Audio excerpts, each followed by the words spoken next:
right, good evening. Baseball After Dark action. Monday, October 13th, 9 o'clock. We are in a 0-0 game. Dodgers-Brewers. Top of the fourth inning in game one. NLCS. We had some surprising, I guess maybe surprising to me, but some incredible baseball played by the Seattle Mariners. As they are now 2-0. They win the first two on the road in Toronto. So we're going to watch a lot of that. Apparently there was just a nice catch by Collins. I'm late to this matchup right now. I see Priester's in there. I see Snell's looked good. 1 hit, no walks through 3. So let's get this thing going. Oh, thanks. Appreciate that. So nice of you, Stephen Holmes. All right. I like the negative energy. All right, let's get it going today. Dodgers-Brewers still 0-0. Ooh, maybe not now. Edman just got a hit. Bases loaded, 1 out. We'll get to that in a minute. But let's go ahead and let's get into a little bit of this first game today. Mariners-Jays. And the initial pitching matchup was Logan Gilbert on short rest for the second straight outing. And then Trey Savage, who had been downright incredible in his previous outing, trying to bring the Blue Jays back to even the series at home. Unfortunately, this game went right off the rails right away. So let's just get into that. First inning, right away. And also, I just want to point one thing out, too. I downloaded the picture already for you guys to see. This is, what are we looking at here? Not in file. We're looking in files. Hold on, files. We're looking at Doug Eddings tonight behind the plate. Had a tough night, 86%. 86.6% accuracy tonight behind the plate. These were 25 missed calls. So obviously this was a little bit of what we're dealing with, and I'm curious to see exactly how it affected things, because I really didn't watch every pitch of this game. I just kind of kept up with it from a distance, and then I watched every pitch of one inning that I'm going to talk about in a little while. But let's just get it cracking right away, and let's get into Jays and Mariners here, as we have bases loaded over in the Dodger-Brewer game, and I'll keep us updated on that at the same time. All right, so Brewers, no, not Brewers. We need Toronto and Seattle. Nope, not St. Louis. Seattle. And this game got crazy right away. Savage was starting on the mound. Oh, deep shot to center. Oh my gosh. Almost a grand slam. Almost robbed. Dropped. Hits off the wall. I'm totally confused at what just happened in this game. Do they think he caught it? Are they going to get a double play out of this? Everybody's on the phone. There's a whole lot of stuff happening here. Yeah, what on earth just happened in this game? I might have to just pause the whole Blue Jay Mariner talk for a second. All right, so he has it. It hits off the wall, so that's a hit. It's not a catch anymore. Frelick hits off his glove, bounces off the wall, snares it. They throw home. There's a force at the plate somehow. All right. We're going to switch games because I'm just completely confused at what the F just happened. All right. So Dodgers-Brewers.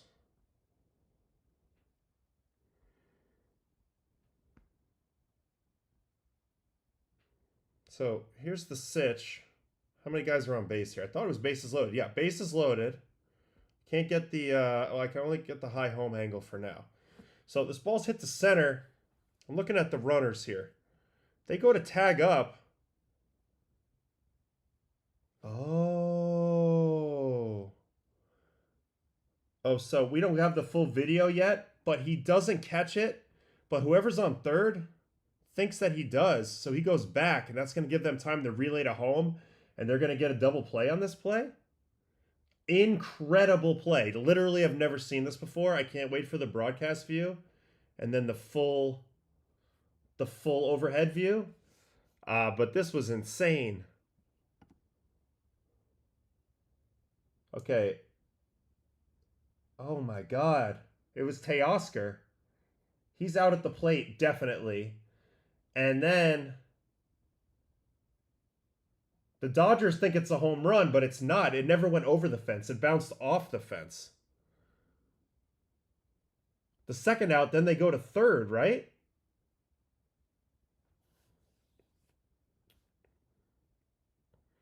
Can we get more camera angles on this? All right, we got a replay happening right now. Maybe I'll describe what I'm seeing. I'm looking for the second runner. So they think it's a home run. They go into home run trot, and so Will Smith never got to third. He was going back to tag just in case, and there was a little bit of confusion of what to do. So Contreras, after he steps on, after he catches the ball at home, runs it over to third and touches third. Force it home, force it third? Is that what we're looking at here? Double play? Oh, we got the, hold on, putting the volume up. After review, the call on the field, the force out at home plate is confirmed. The runner is out. Double play! Double play! Dave Roberts is having a heart attack, but it's a double play. Never seen anything like this ever.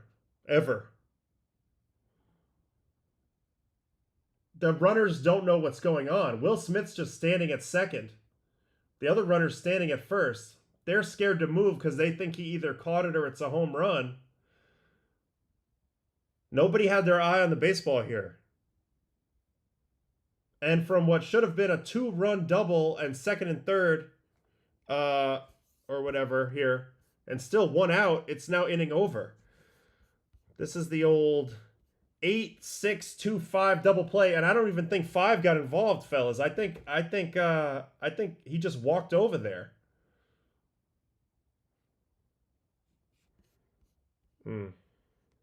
That was insane. Yeah, the ball hit the wall. They relayed it. All right, let's get back to the I think that they'll give us to it. They'll give us to us. He flies into a double play. I mean, you'll almost never see this. Now, do we have any? We still don't have the full version here. All you can see at this moment where my camera ends, and we'll get the real camera in a minute, the ball's not caught at this moment, yet the runner at first is about to pass first. Muncie's about to pass first. Not a catch. Hits off the glove, off the wall, back into the glove. They throw it home. They throw it to the cutoff man who throws it home. Now, Teoscar's on third. He starts going home, and if he continues, he's safe. He walks home. But for some reason, he panics, goes back to third, and then the relay beats him home. I'm waiting for the broadcast camera because this was absurd. I've never seen anything like this, guys. Gosh, we just got to wait it out. But this was pretty crazy. The rule here is just simple. Like, it's as if he hit a ball off the wall. No different than that. And like the third base runner, and none of the runners just move at all. So they're able to relay it all the way in and get the force at home and the force at third. Yeah. Been playing baseball a long time. Never seen anything like that. I'm getting texts about it. People saying that play broke their brain. And yeah, like, how did nobody know what happened? So the base coach, we think the base coach did it? Told him to get back? I mean, maybe. There was confusion for sure whether he caught it or not. It was clear to me watching it, but obviously I had a much better vantage point on the broadcast camera that he didn't catch it. Oh, here we go. All right. First of all, really good swing by Muncie. Practically a grand slam. 104/32. Frelick catches it, hits off the top of the wall. So that makes it a non-catch, right? And then they don't even have the whole play. The camera angles don't even have the whole play. Look, so here's the play at the fence. He has it, but when it drops, it doesn't go over the wall. You're talking an inch away from being a grand slam, even off the glove. Instead, it's in place. So now it's just like a normal ball off the wall. It's as if nothing happened. And at this moment, we don't have all the angles yet, but let's see. Yeah, it's still the same way. So Teoscar down here, he starts braking for home, but then he panics and puts the brakes on and goes back. They're going to have to update this further. This was yeah, the ball rode wall. It truly did. It truly did. I'm waiting for a more full angle of this. This is not nearly the whole play, but you can see at this moment that they're gonna throw it in and get a double play. Oh man, what a crazy play! Ump in the outfield signs safe. Let me look at that over the top. Hi home. Let's watch the umpires for a second just to see what we got on the call on the field. I'm tracking that second base umpire and the outfield umpire. It looks like this umpire, who, I mean, I don't know why this umpire even exists really, because who's looking at this guy? He's a million feet off to the side, but it looks like he's saying no catch. Oh, wait a minute. Hand goes up. I think that's either that's two hands up. So that's safe.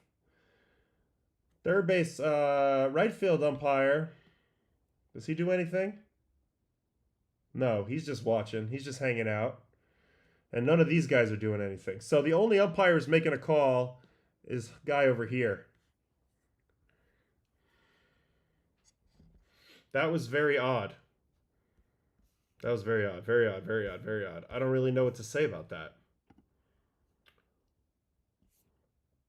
I wish we had a better view of that. I wish they would give us some more. Okay. This might be a more full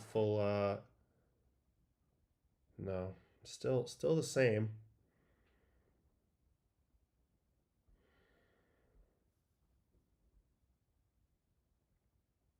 Yep, still the same. Dang, that stinks. All right.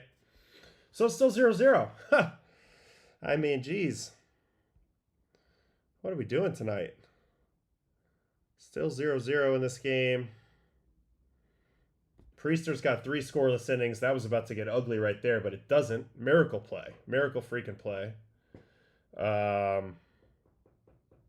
Snell so far, 3 1/3, 1 hit, 4 strikeouts. To my eye, he's looking quite good. What are we seeing so far out of Snell? Huge whiff rate, especially on the changeup. Wow. To this point in the game, 9 swings, 6 whiffs on changeup. Leaning on 4-seam and changeup so far. Not as much slider. He threw a ton of slider versus the Phillies. His last start versus the Phillies, he was very, very, very heavy slider. Ooh, the umpire has spoken. It's the left field umpire's call. He's made the safe call, which is amazing. After that, the players have been given all the information. Whatever they do with it is their choice. Spoken like an umpire, Pop. All I'm saying is from the video, I don't think anybody is even looking at this guy. That's all I'm saying. Like, I can see that he does give the sign. Like, he's given the sign here, but I'm just looking at heads, right? Like, so this guy's here. His head's going that way. His head's going that way. These guys are busy. This guy doesn't matter. Okay, runners. He's looking out there. This guy's... Where's this guy looking? Where's this guy looking? It actually looks like he's kind of looking at Where's he looking? Is he looking at that umpire? The runner between second and third. Then he goes back. So I think he knows. I think Will Smith knows. No, he doesn't know. He thinks it's a catch. So he's confused. They're all looking at the play. That's all it is. They're all looking at the play. Everybody's caught looking at the play. This guy's giving the call. I don't know. Weird baseball thing right there. You can play baseball a long time and you'll see something new every day. That was bizarre. Let me try to do one more refresh. Let me do one more refresh and see if we got the whole play yet. Nope, sure don't. Because literally this play faked out the Clippers. The video guys got faked out that are clipping this game. It's crazy.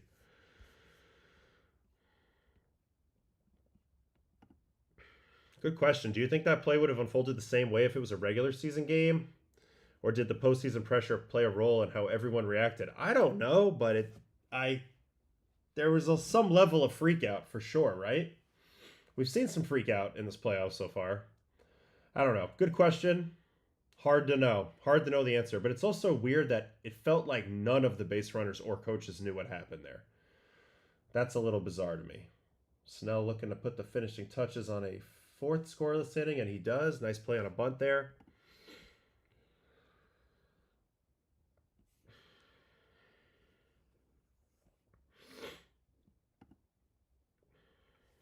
Pop says that it's astonishing to him that the umpire saw it correctly. It's 250 feet. I thought it, I mean, it looked great. We had a great angle, so it's hard for me to know what his angle looked like. But he saw it pretty clearly, I guess. All right. How do you come back from this? Dude, it's not doom and gloom. It's 0-0. Still 0-0. Snell's great. He's looking good. They're rolling. They just got to get some offense. Yes, we will 100% do this. We will definitely do Hall of Fame stuff this offseason. That will be very fun.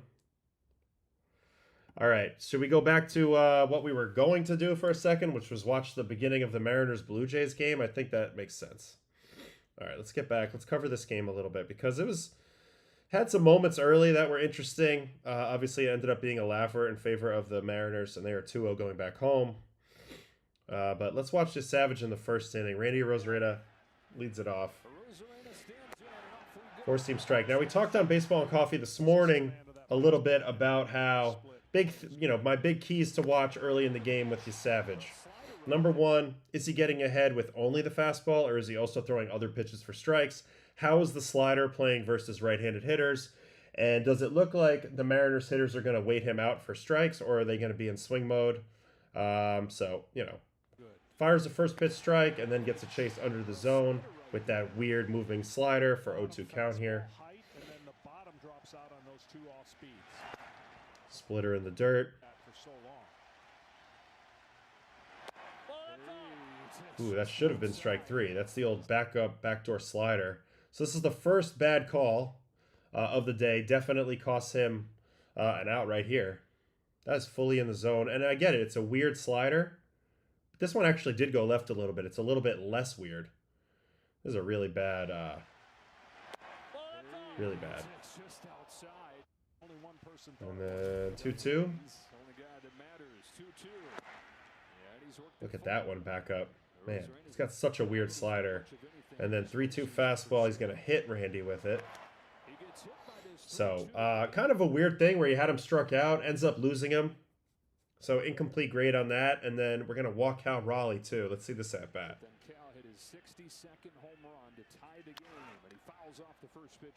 That was the other question. If he was going to get ahead with fastballs only, then guys were definitely going to probably look to ambush the fastball and then lay off everything else. I think that would be a good approach against Trey. He needs to get ahead with that fastball to set up that split. So both guys looking to swing early here. That's what it looks like to me in the early going of the approach for the Mariners. But nevertheless, they're both going to get on with, a hit by pitch and a walk. So maybe some good patience as the at-bat goes on. Let's see. Here's the split. That's an outstanding take. That's the type of take that the Yankees were not getting the other day. This is a really good job by Cal Raleigh. Triggers on it, but doesn't go around. Just a bit off the corner. Now you know you're going to get the heater. You got to go for it. That's a good fastball, though. One thing about you Savage is he's, we don't even talk about his fastball a lot. It's a good fastball. It's got some weird stuff and goes up top. And then 3-2, another fastball. And this time it's down. So loses the first two guys. Should have had one out, but definitely lost. Cal Raleigh didn't get ahead in the count there. And then here comes the Julio home run. So let's see how this one starts. First pitch slider for strike. That's going to be key. That was a good pitch. Really good pitch. Right on the corner. Now he's going right to the split here. Nice. So he's dropped both of his off-speed pitches in for strikes to start off this at-bat. Julio not swinging at either of them, telling me he's probably hunting a fastball to start off this at-bat. Now he goes into battle mode. This pitch is a little too low to get a chase. Bounces in front of the plate. Doesn't quite get to the kill zone. Behind the plate. And then he makes a mistake with the splitter here. And honestly, just a freakishly good swing. Not a good pitch. Not where he wants to go with it. This was a huge mistake. With 2 strikes, this pitch is designed to be down all the time. He's not going to get the called strike on this on this split because he didn't throw a fastball up previously in this at bat. And this is just a mistake. Also, credit to Julio for not missing it. Now, one thing that worked in his favor is he saw this splitter for a strike earlier. So this is the shape that he saw in the zone for a strike. So he can kind of key in on that window. If it pops out in that same manner, it's probably going to be a strike. The next one is so in front of the plate that he can kind of ignore it. And now he knows what the difference looks like. So even if he's now on splitter, which if I were them, I'd be looking for splitters with 2 strikes. That's his kill pitch for the most part. I'd be thinking, okay, it's all about where this pitch starts. So he's looking for the pitch to pop up. That's what does happen, and it ends up being a home run. So, you know, you're looking at how, you're thinking a little bit conceptually of how Trey Savage can struggle out there. And it seems like it played out a little bit here. 2 guys get free passes, albeit he did strike out that first guy, so it's unfair to him. And then, you know, making some mistakes, particularly to right-handed hitters. I feel like he's basically unhittable versus lefties. I really do. You're not going to do much against him right on left. Left on right, I should say. But right on right, you have a chance to catch a split that backs up in the zone, a slider that backs up in the zone. That fastball, it's not coming in on your hands, it's going away from your barrel. So if you commit to it and it's in the right location, there's some opposite field line drives to be had from a righty. So that's kind of how a 3-run explosion can happen sometimes. Let 2 guys on, free pass, make 1 mistake. It happens quick in the big leagues. And it's a little bit of a reminder of a dimension that the Mariners have that Toronto doesn't really have that much of, and it's home run guys. Randy's a home run guy. Raleigh is a home run guy. Julio can be a home run guy. Polanco's a home run guy. Naylor hit a bunch of home runs this year. Suarez hits a gazillion home runs. So really, for their top 6 guys, they can all pop you at any time. And that's a little bit of a different dynamic than the Jays, who have some of that in Springer and Vlad. Although Vlad, obviously, I think is more of a all-around hitter than just pure power guy. But that showed up right there. And then after that, you know, he does settle in, particularly versus the lefties. Split to Polanco. See you later. That's beautiful. Naylor did get a hit. Let's see that. Let's see what he hits. He hits a fastball. Naylor's got to be this postseason. His contact on pitches outside of the zone has got to be off the charts. He's been swinging and hitting and getting hits on pitches that are nowhere near the zone. So this is more of a credit to Naylor than it is anything against you, Savage. Then he's going to strike out Suarez with a fastball. Yeah, see, the top of the zone, very good fastball. I think he's going to be a great pitcher. I don't think this game really means a whole lot. I know the final score line on him doesn't look great, but I do feel like he showed a lot of good with the bad here. Overall, still plenty of strikeouts. He got in a little groove here from the 2nd through the 4th inning. There's a strikeout. It does show up a little bit, though, that his difficulty is more versus righties. More of the contact versus righties. Some of the walks are versus righties, like this 4-pitch walk to Julio. And I think ultimately, if you're scouting how to beat him right now at the highest level, I think I would skew right-handed with my choices. If I'm on the fence between a lefty and righty, I think I would go righty against him. But here's something that really was a pet peeve of mine that I'll talk about right after Seattle made the comeback. Now, for me, Toronto made the comeback, the initial comeback. Now, for me, Toronto was in a good spot in both of these games coming into the games from a matchup perspective. Last night, we know that Seattle was exhausted. They played 15 innings. They had two starters come in relief. Bizzardo was probably out of commission. He had thrown 3 innings. Like, it was all set up where if they could have just broke Bryce Miller, they probably get the Mariners to lay down in game 1. Instead, not only do they not break Bryce Miller, he outpitches Gausman, especially since Schneider gave Gausman the early hook. Tried to chase the game with the bullpen really hard. It doesn't work. They lose 3-1. But still, you come into today, you have a fresh Savage coming off of a legendary, DS start versus the Yankees. And the matchup was against Gilbert, who's on short rest for the 2nd straight time. and you would think you would be a little tired and probably slightly less effective, which is actually what happens.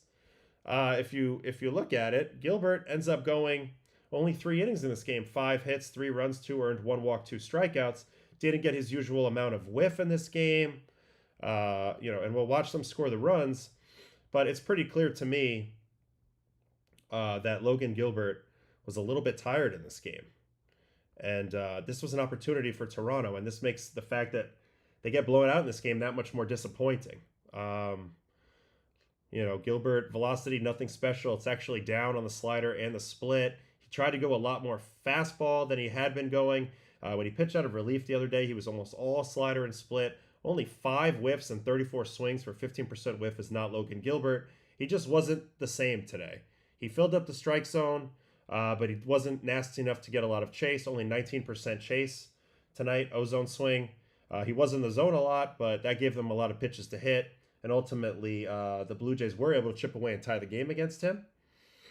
They did a good job responding, in all honesty. In the very first inning, back-to-back hits. Springer. Postseason history yesterday.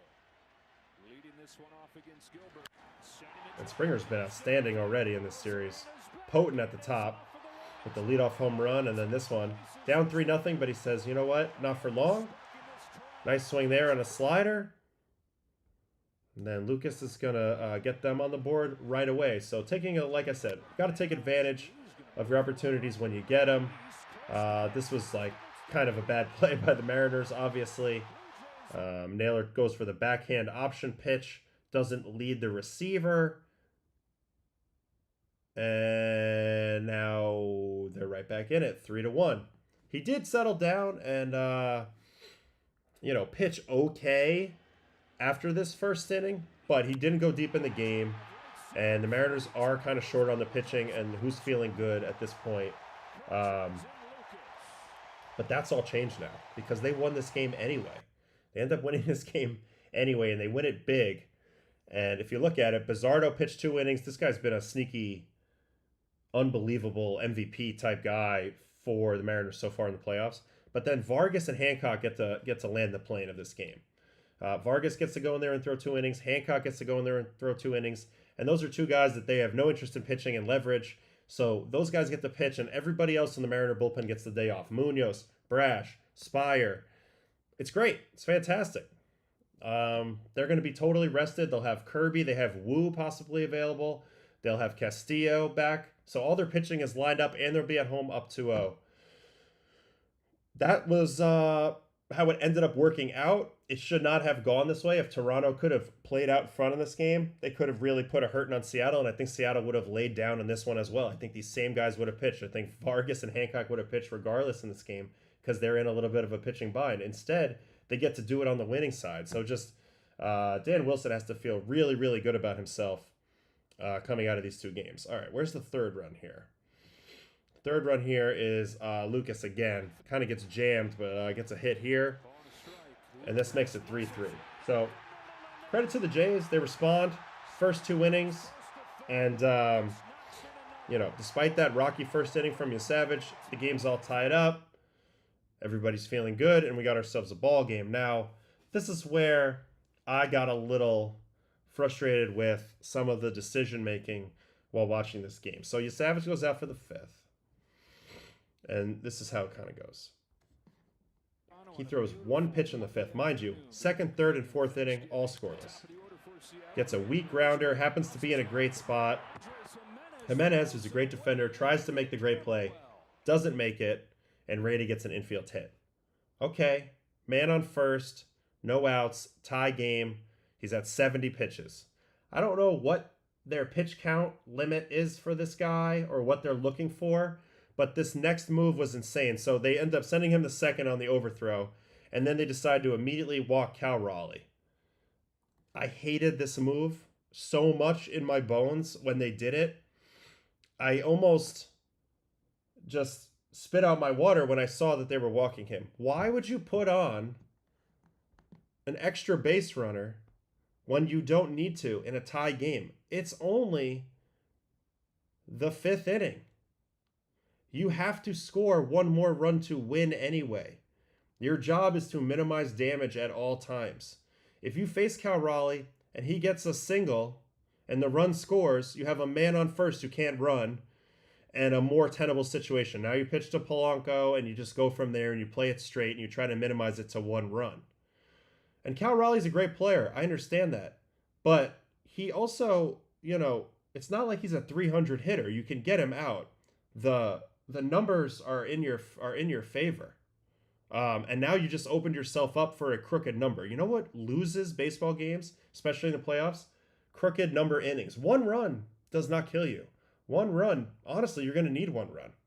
So playing to avoid the one run plays them into a huge inning this inning. They put on Raleigh and they completely forget about the fact that Jorge Polanco is the hottest player on the team and he's only 2 batters away, and they're intentionally walking him right in front of Julio Rodriguez, who 3-run homered before. So you're walking directly into a first and second no out situation when it could have just been man on second, no outs. You're walking into 2 guys on, no outs for 2 of their hotter hitters. A guy with a 3-run home run already and Polanco, who's been red hot. It's not like you walked into the 8-9 hole here that are all striking out. So I was totally miffed by this, and of course it backfired right away. Varland comes in, he does a great job, strikes out Julio, but this was a long job.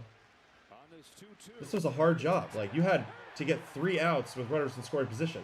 Even in the moment, I was thinking to myself, if I'm the Mariners here, I might even consider bunting Julio, and now you get into a second and third situation with 1 out. They had plenty of different options here. Anyway, he strikes out, but he still got Polanco. And then let's watch the at-bats of Polanco. And to me, disrespecting Polanco and Rodriguez like this a little bit doesn't make a lot of sense to me. This is a good matchup for Polanco versus Varland. He's been red hot. You need to pay attention to what's in the here and now and not just the numbers over the course of 162, because you can throw all that crap out right now. Pay attention right now. Polanco is raking. Polanco is raking. He's been raking. He had 2 RBIs yesterday. 2 RBI hits yesterday. He had the walk-off hit the other night. Hit 2 home runs off Skubal. His confidence is up here. They gave him an opportunity to impact the game with multiple guys on base. For me, I hated this move. And they never really recovered after that. 3-run homer from Polanco. Varland, he's nasty and everything, but at some point, you're getting a fastball, and guys can time a bullet, and this pitch is just too low, right into the bat path. Polanco's like a low to medium height fastball hitter, and this pitch is where? Low to medium height fastball. Nothing special on it. It's just, it's kind of a ho-hum 98 was what you see nowadays. And it was a big time swing by Jorge. And then after that, it's hard to come back from multiple 3-run home runs. Actually, I heard a stat while I was watching the game. No team's ever lost in the postseason with multiple 3-run home runs in a game. And then after that, you see that the Blue Jays bullpen, it's just not that great. Fluharty came in, Fisher after him. Rodriguez came in and went triple walk, Yari Rodriguez. And then they had to bring Seabass in, my guy. Ooh, Freddie just homered. Pretty sure. Yeah. 1-0 Dodgers. So then they bring in my guy Bassett to eat some innings. He does it. And then Lauer to get some work. But at the end of the day, you look at the box score of this game, and all these dudes gave up runs. And these are dudes that they're relying on to get big outs. Varland gave up a run. Fluharty gave up a run. Fisher gave up 2 runs. Yari Rodriguez gave up a run with 3 walks. These are the same guys for the most part that they pitch when they're winning. Yes, there's Little and Hoffman as well, but Varland goes in there when they're winning. Fluharty goes in there in matchups. So does Fisher. And now the Mariners have confidence against these dudes because they just scored runs off of them. So this is going to be a massive undertaking for the Blue Jays to get back in this thing. I'm not saying it's over yet. Bieber could go out there and throw a heck of a game in Seattle. The Bats could come alive and they could get their mojo back. But they had a huge opportunity in Game 1 and Game 2 in this series. And in my opinion, they didn't take advantage very well. Obviously, they're down 0-2. And like I said, it just couldn't have lined up any better for the Mariners. Bizzardo, 2 innings. no runs. Vargas 2 innings, Hancock 2 innings. I mean, really, the Vargas and Hancock piece cannot be overstated. Bizzardo was still in there when the game was in the balance, and that's why he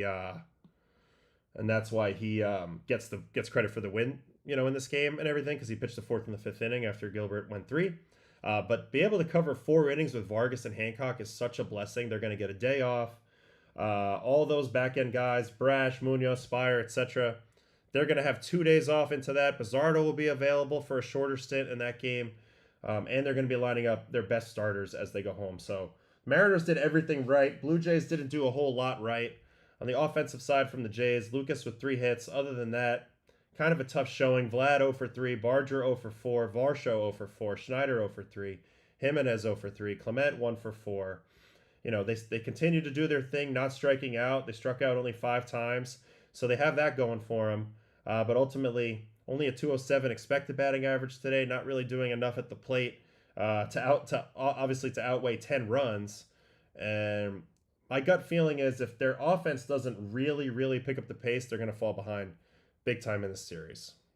Let's watch the other home runs real quick, and then we'll get into the Freddie home run that just happened.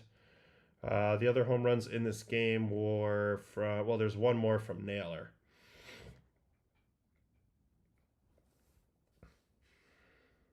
And like I mentioned, this is just an aspect to the Mariners that the Blue Jays just don't have as many of these guys that can, pop a 3-run homer at any moment. Mariners have at least 6 of them. Even Canzone's got some decent pop in the 7th spot. So,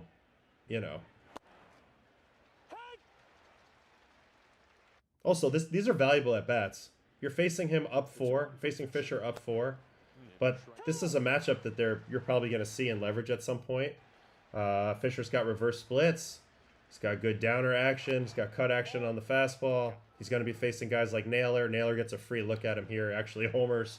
So you can imagine in a big spot, that'll be affecting things. Wow, what a swing. Full Fred McGriff helicopter action on that.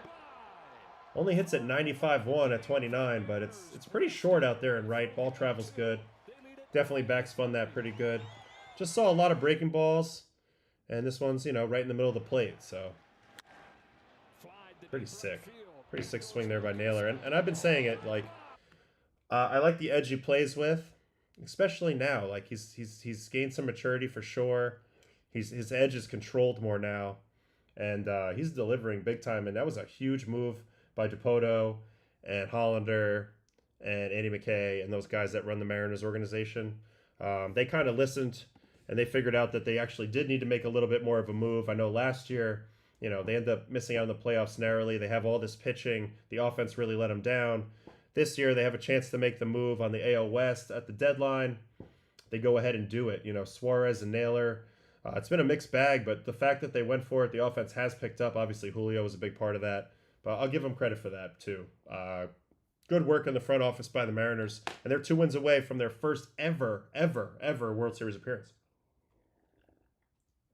They become the last team to make it. All right. Let me see what we got in the chat here for a minute.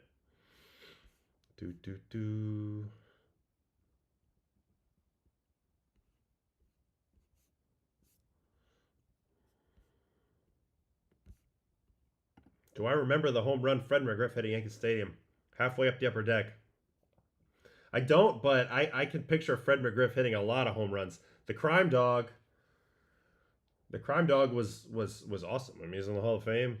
I didn't get to watch him a ton. I didn't watch a ton of Braves, but I was always afraid of him as a Yankee fan growing up when we played the Braves in the World Series or whatever. All right, let's see here.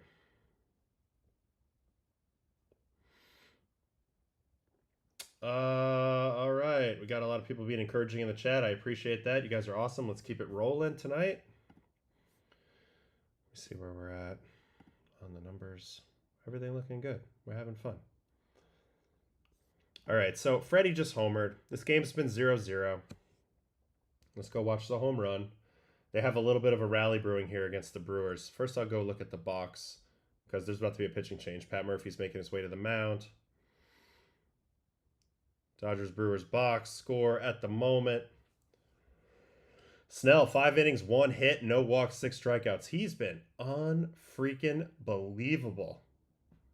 He has been unfreaking believable so far in the playoffs for the Dodgers. And I speculated that maybe the Brewers could be a team to knock him off a little bit. Hasn't been the case. He's looked great. We'll watch that in a minute because that looks like that's going to be fun.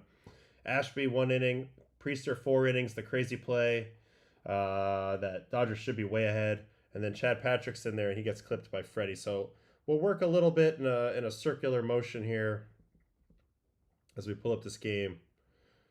Dodgers Brew Crew, and we'll look at the Freddie home run first. Let's watch. It's a 6-pitch at bat. Oh, we just have to watch this angle, which is not the best, but let's see it. 96 away, ball 1. Cutter down, ball 2. Cutter fouled off.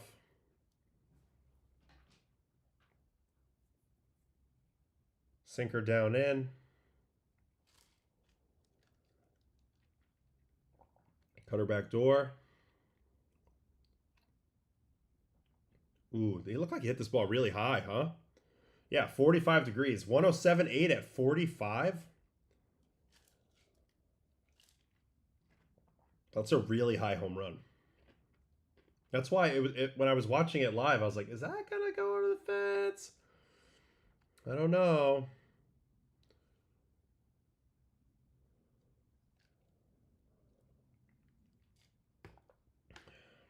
The Freddie Freeman stance. It's got the bow legs poking out both directions. It's like the knees are being pushed out. Very odd. Very good at hitting low pitches. Unbelievably firmed up front side. Look at how stiff this knee is all the way down into the ankle. Ankle never turns. So he just like bricked off in the front here. Unbelievable extension through the ball. Down and up through the ball. Beautiful swing. Beautiful freaking swing. What can I say? Guy's pretty good at baseball. So that's the solo shot. Koenig just came in the game. First and second, 1 out, trying to lock it down. There was also a single by Will Smith here off Patrick. There's a little base knock. And then Edmund walk.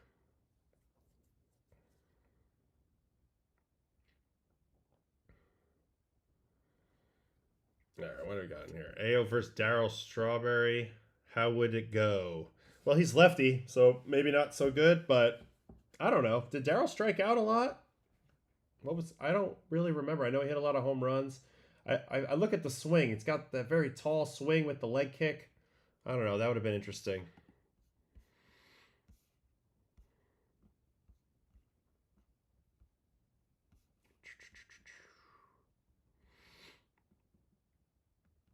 What else we got here?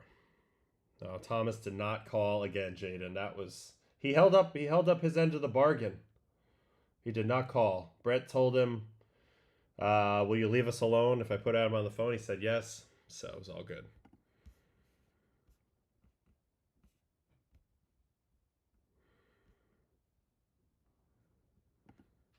Yeah, this was my opinion as well. I just thought those two moves were important for them to lengthen out the lineup, at least with real threats. We all know Suarez is a bit streaky. Maybe you catch him at the right moment, though, on a burner. I mean, he had a 4-homer game earlier this year. And I just think Naylor, I just like the edge he brings. I think that was a great pickup for them. Huge pickup. Obviously, the fact that Julio was Julio in the second half, too, which is a big deal. Oh, I saw what happened on the bases loaded play. Unfortunately, the angle that we've gotten on here has not ever been like fully updated, I don't believe. Oh, maybe it has now. It seems like we got a little more time here. All right, here it is again. Fly ball to center. You're going to see in, out, in, relay. Out at the plate. Absolutely incredible. So, yep, the foot's there on the plate, gets the force. Great awareness by Contreras, by the way, realizing what's going on. Then he runs over to third and takes it himself. Frelick is in disbelief. They're on the phone. The play hasn't even ended yet. Look at Freelick.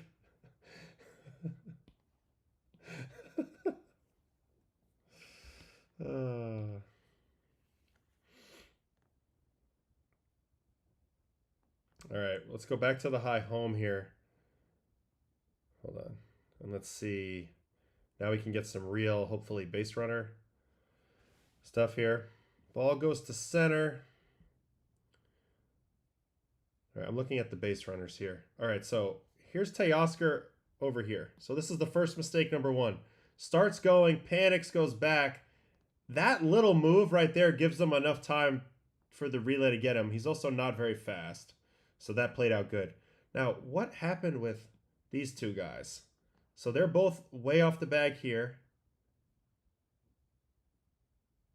And then they go retreat thinking it's caught. Now, I don't think the runner on first had any idea what happened. He's looking at Will Smith. Will Smith is telling him, go back, go back, go back. You see the way he's waving his hand there? He's saying, go back, go back, go back. So then he just puts his head down. So then this guy just puts his head down and runs. And they're completely confused as the ball comes in. They're thinking it's a tag up. So Will Smith firmly at this moment thinks it's still a tag up.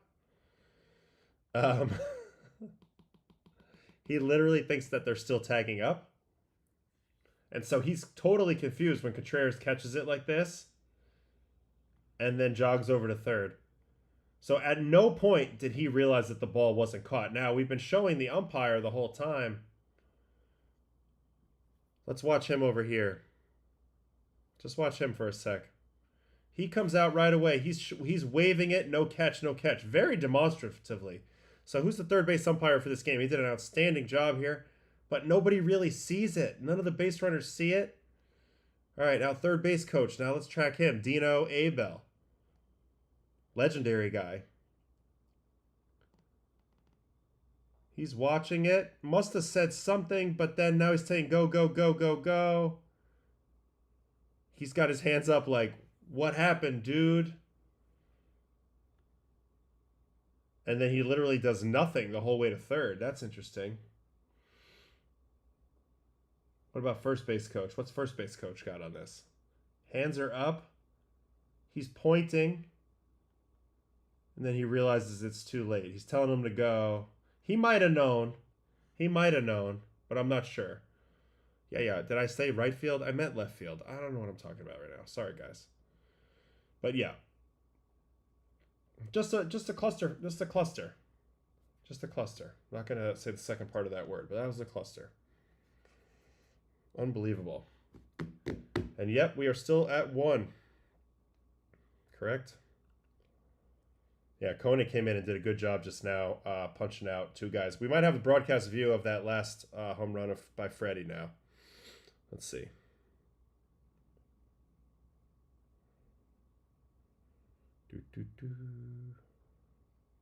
Nope, not quite yet. That's unfortunate. All right, let's watch Snell a little bit then. Let's watch Snell get his outs because he's been cruising. 2-2 to Churio. Bouncing ball to third. Max Muncy getting the start here. First one on a changeup. It does look like the changeup's been incredibly effective in this game, from what I can tell. Very little usage of slider. Right there, you go chasing like that. Sorry. So here's a strikeout of Yelich on a curveball. I've made videos about his curveball. It's unbelievable. It's got no hump on it. Tunnels with his high heater really well. Here's another one. Yep, in the dirt. He's one of the best at throwing it right behind home plate. It's unbelievable how often he throws the ball right here with 2 strikes. So freaking good. 2-2 to Contreras. That's how you do it with that curveball. All right, second inning. Terang's going to fly out on a fastball.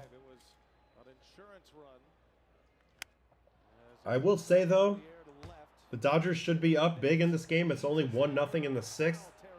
I do not like playing the Brewers in a tight game at home late. This could get... There's a lot of baseball to be played. As good as Snell looks, there's a lot of baseball to be played in this game. You know, I was wondering this myself. Obviously, that 15-inning game felt really long, and some of the other ones too. But I think we forget at just how long the no pitch clock games really were. I remember when they brought the pitch clock in, we used it all spring training, and then I went to the WBC, and they didn't use it in the WBC, and every game felt unbelievably long, and it was just like, oh, did we not realize? But now we realize, and I think that's kind of how it went down. Once you got used to it, there was no going back. Her ball popped up, so clean first 2 innings. We got a question here. Who am I rooting for? I was kind of rooting for the Yankees, Big Yankee, because I would have got a ring, you know, despite my minimal contribution this year. But now I'm not really rooting. I'm just hoping for great baseball the rest of the way. As many games as we can get, you know, as many games as we can get would be fun. Good baseball.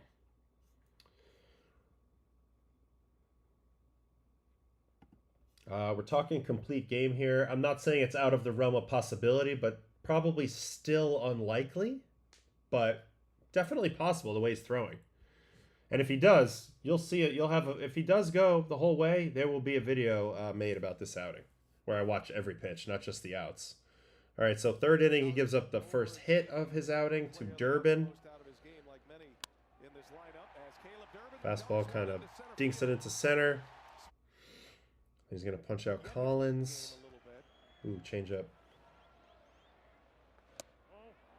Gets the chase. See you later. Joey Ortiz. Ooh.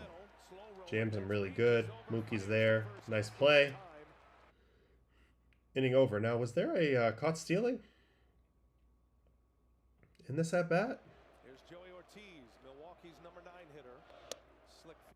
In this setup is Pajes in center. Strike on Ortiz. No. Wait.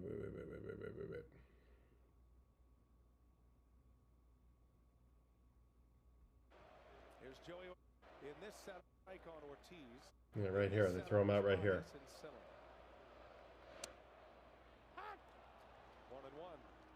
1-1. How's he out? How's there nobody on base? The next pitch. 1-0. Man on first.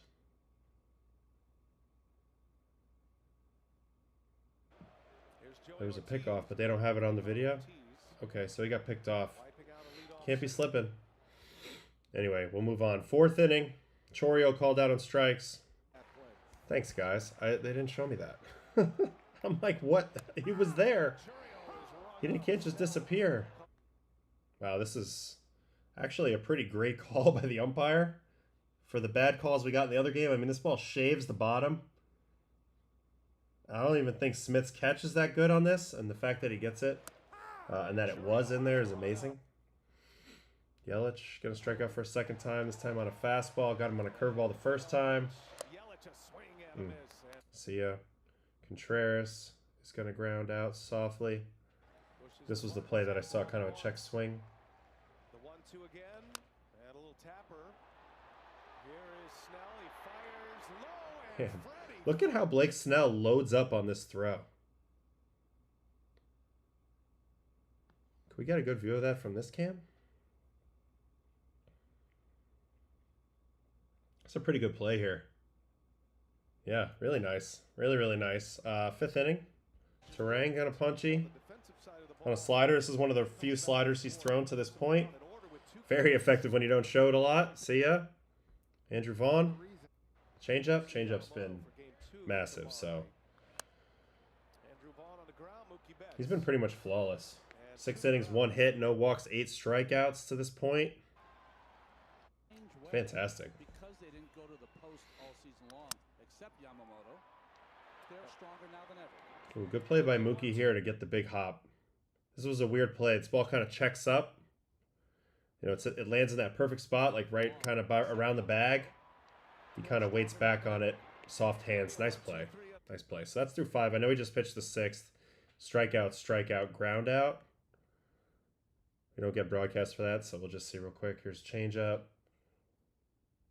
Looking.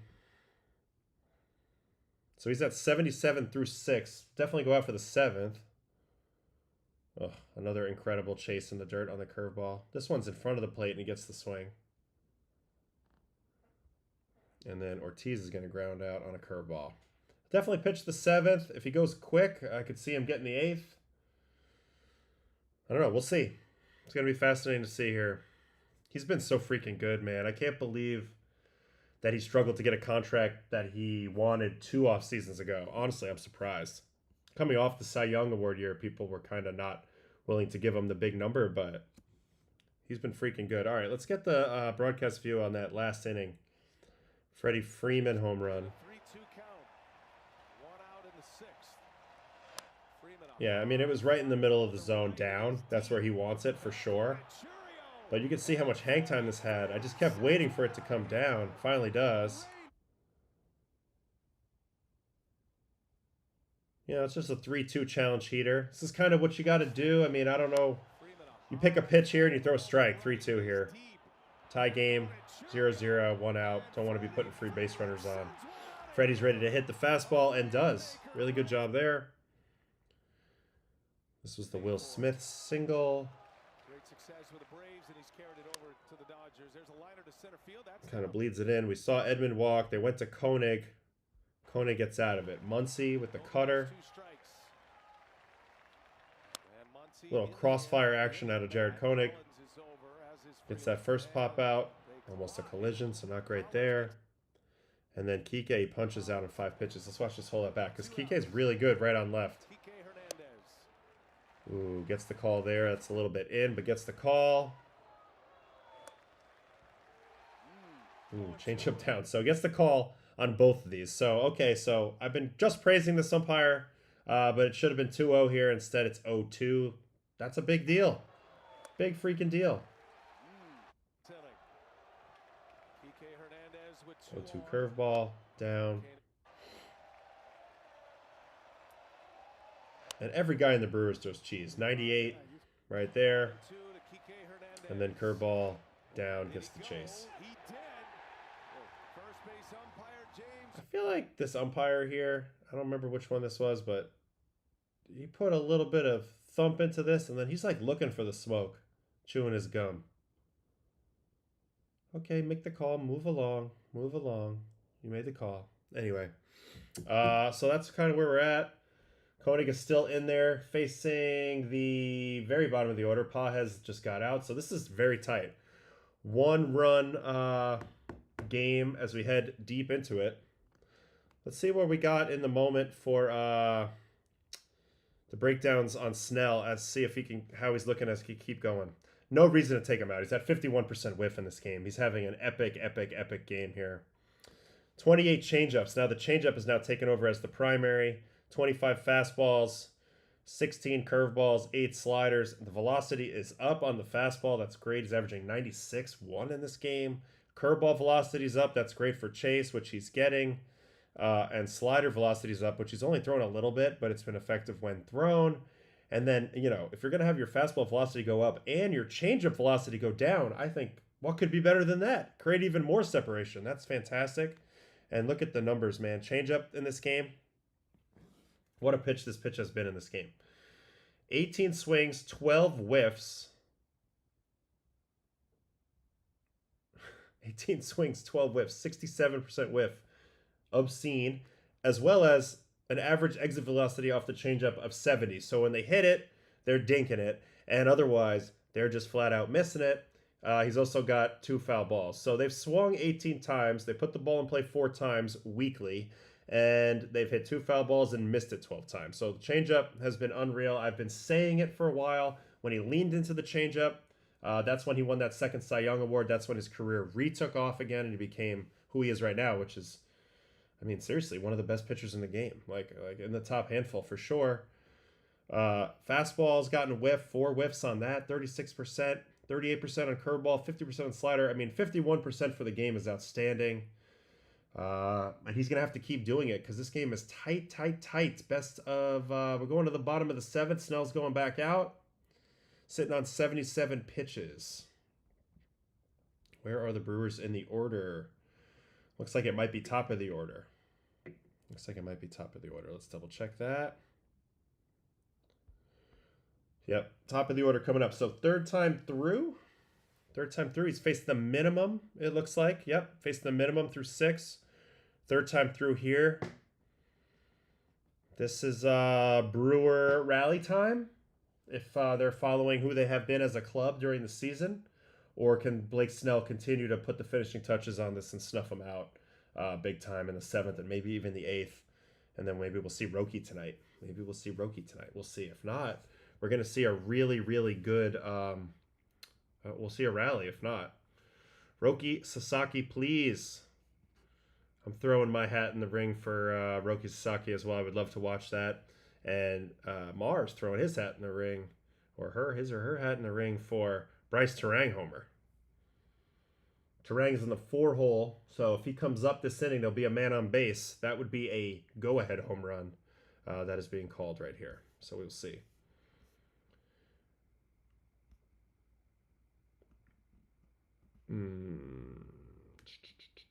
What else we got here? Was there an MLB question or anything? Yes, Sells Savant percentiles are amazing this year. He has really leapt up big time. I feel like this is probably the place he always wanted to play. I feel like a lot of guys would love to be Dodgers.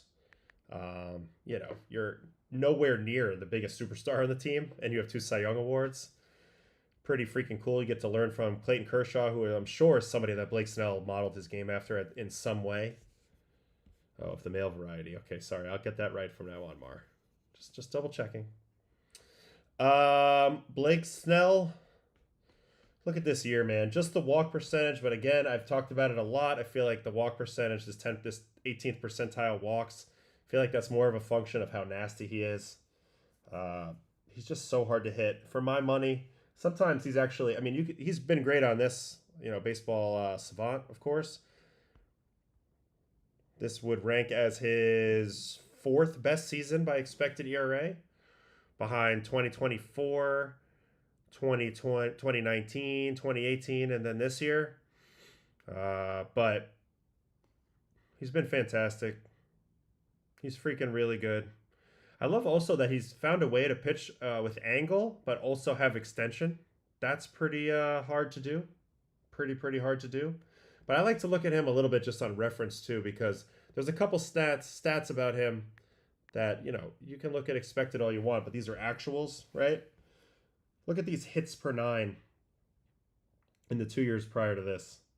5.8 hits per 9 in 2023 when he won the Cy, and 2024 5.6 hits per 9. And this is not a random moment of dominance, because even back in 2018, 5.6 hits per 9. So to me, it's like that combination of he's just that hard to hit. I know this year he's had some, it's a little higher, but he also pitched a lot less. But when he's out there, he's been damn good, and he's also now fresh for this postseason run. So, man, Blake Snell, can he keep going? He's out here for the 7th, and we will see. We will see. His K to 9 is close to the best in history. I believe it is. Yeah, 11.2. That indicates an all-time career record. So at the moment, he is the all-time leader in this stat, which is insane. When you have yellow and italics, active leader, all-time career leader, that's crazy. I feel like, is Chris Sale not that high? But that's unbelievable. Yeah, DeGrom's all-time in strikeout to walk.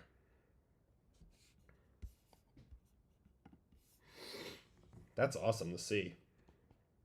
You don't see that every day. That's really cool. Yeah, where's the GOAT? Yeah, this one. Strikeout to walk, 5.37. Yeesh. He's at 10.8. What do we say Snell was at? 11.2, so that's close.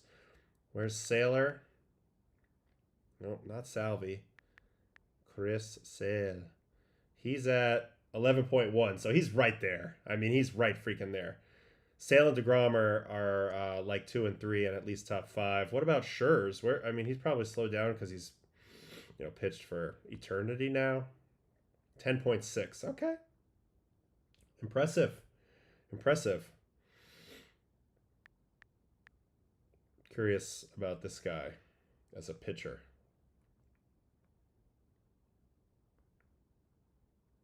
$11.4 for Shohei. Not qualified yet. You'll continue to see these get broken by guys because the game is so built on strikeouts now and going for them, but holy cow. It's incredible. Snell got his first out of the inning. Chourio with a punchy, 4 pitches. Change-up down ball 1. Change-up down. Change-up again. And change-up again. Wow, 4 change-ups in a row to Chourio, 4th time through. That is awesome pitching.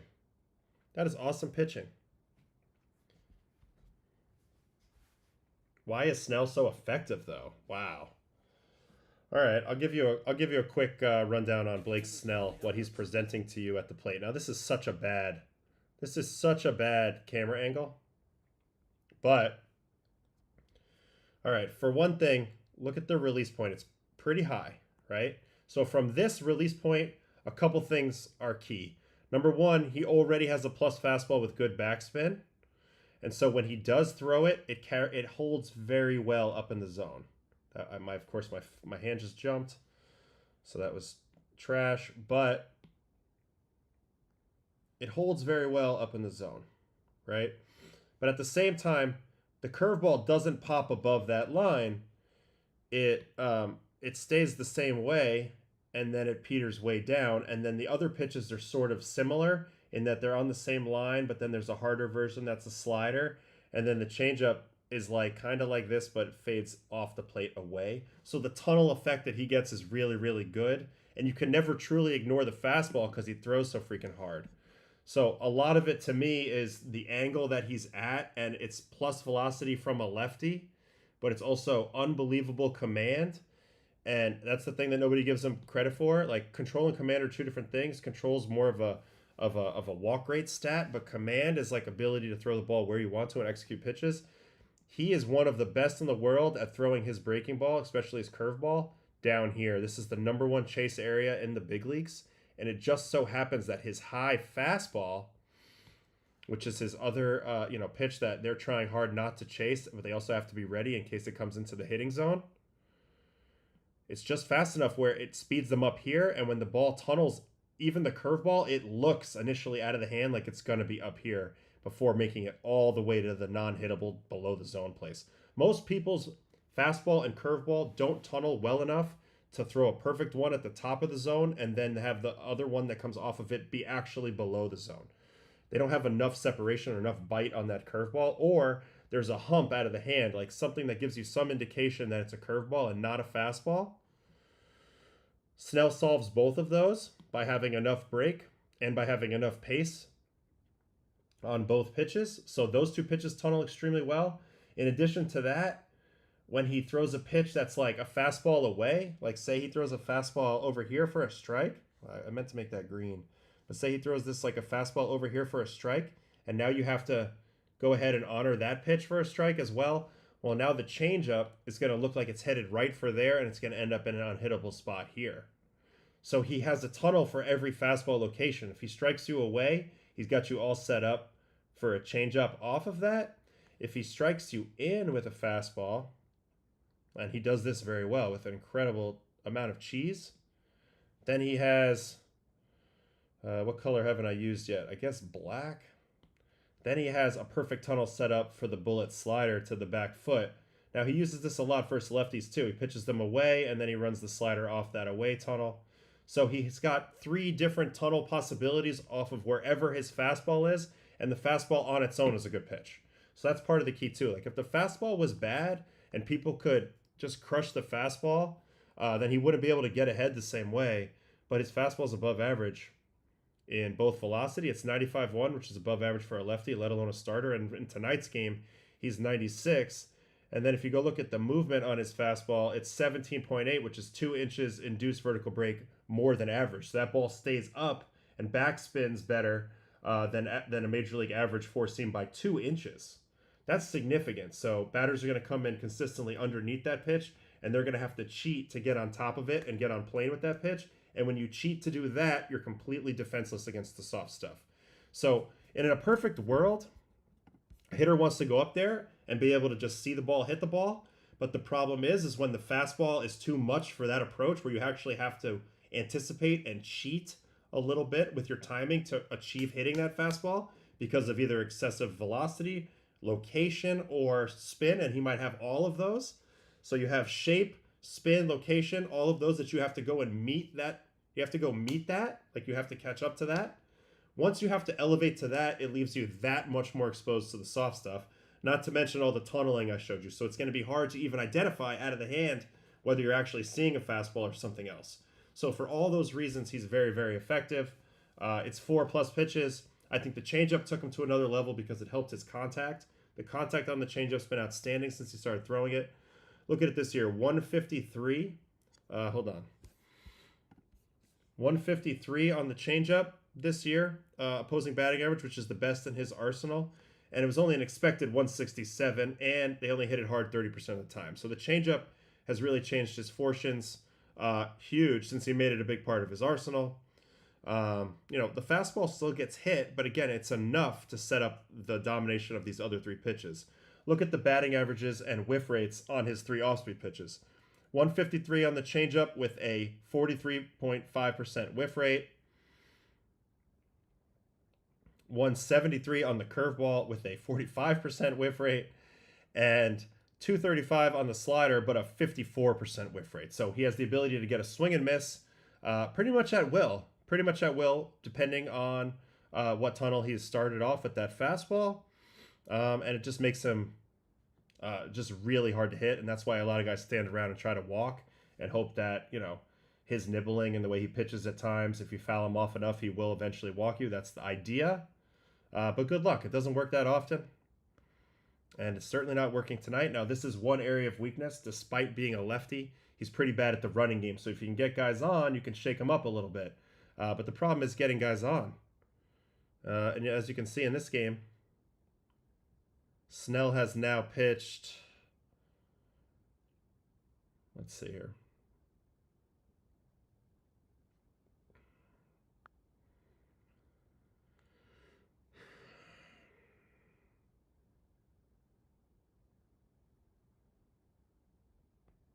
Snell's now pitched 7 innings, 1 hit, 9 strikeouts on 91 pitches. So the question is, did they let him go out for the 8th? He's faced the minimum. He's faced the minimum in this game. So I'd be tempted to, if I was Dave Roberts, at least start him off in this inning. So it'll be interesting to see how that goes. But anyway, that's my little breakdown on what makes Blake Snell so effective. He's got great stuff, but he also, his pitches play together so well. And I think it's just, he's made really good pitch design choices out of his arm slot. So he's really maximizing the effect of it all. Why is there 0 cameras that favor lefties? Yeah, I mean, they tend to always be off to the right. So it's tough. The camera angles are a big deal. I will say, as a pitcher, a lot of times when I would watch myself on tape, if the camera angle wasn't right, it would be frustrating because I wouldn't like the way it looked. And you want to feel good about the way you look out there for sure in terms of how your pitches are moving and everything. And it was hard to get a real feel with some of these angles. Man, the Brewers are just coming at it with so much velocity though. McGill in the game now. He's just throwing thunderballs. 87 curveball, 86 curveball, so triple knuckle curves to Teoscar. Gets him to pop out. But I just watched him against Freddie. Ooh, Freddie might have clipped him again. He did. Oh no, off the wall. Terrible camera angle by the broadcast, but something happened there. But yeah, double. So home run and double, almost 2 home runs.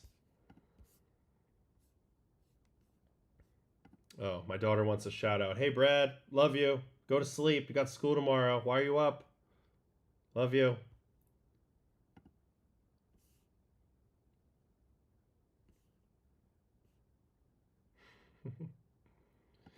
Being 6'8" and throwing 100 with 20 vert should be illegal. Here's the swing by Freddie, though. Really good swing here. Top spins it. Otherwise, I think it's a homer. 104.4. How many curveballs did he get? One. Only one curveball at the beginning. Swung and missed at it. I'm wondering if he hunted that the rest of the way. Four seam. 99. Four seam. 99. Four seam. Oof. Tough pitch to hit here. Dude, how do you hit that? That much vert on it?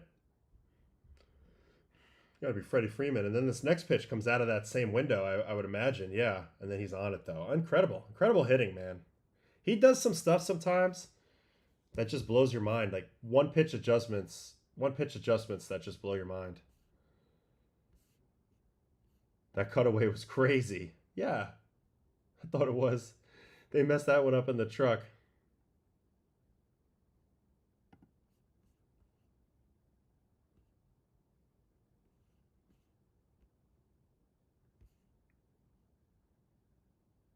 What article? Was there an article?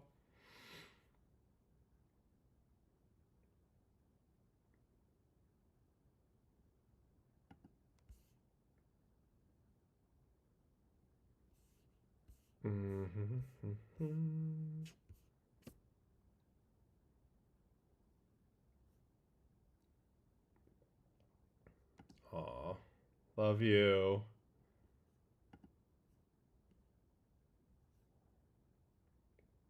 Oh, Jeff Passan Roki article. Incredible stuff that he came back, got his mechanics straightened out, started throwing thunder again.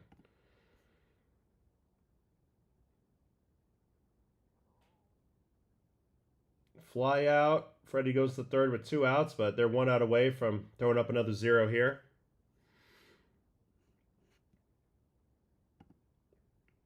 Yeah. McGill is working with an absolute monster body, leaning back, throwing 98 with, 19 or 20 inches of vert, which is top of the scale. And they're still hitting the ball off of him. They are pretty damn good. Oh, 2,000% Jaden. 2,000% yes. No question about it. You will see a ton of splitters and kick changes next year. No question. It's only going to continue. The mixes everybody will have everything pretty soon. No question about it.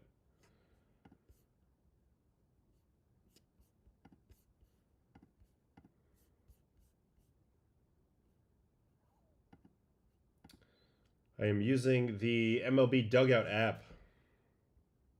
Private app, though. So just got to watch it here, I guess. Splitters to me, and these kick changes, they just you can't really practice hitting them. You can't really put a splitter with low RPM into a pitching machine. They haven't figured that out. You can't really figure it out. Like, nobody's practicing hitting changeups and splits. And now that they've figured out how to add more drop to everything with these kick change grips and these splitter orientations, the fastball seems to kind of like, have even more distance from the changeup now in terms of vertical separation. So now that the changeup's got more drop and we all know how to create backspin, the guys who can create backspin but now can also get close to zero vert on their changeups or splits, it's just so hard to cover that. It's too much rise and then too much drop to cover on back-to-back swings. Don't they know Freddie swings the bat like a golf club? Never throw him on the inside corner. He does. I've always felt like his bat is small. It looks like he's choked up. It looks like he comes in so steep on it, yet he's so accurate with that bat path. He's pretty unbelievable, man. He really is. He's just ready.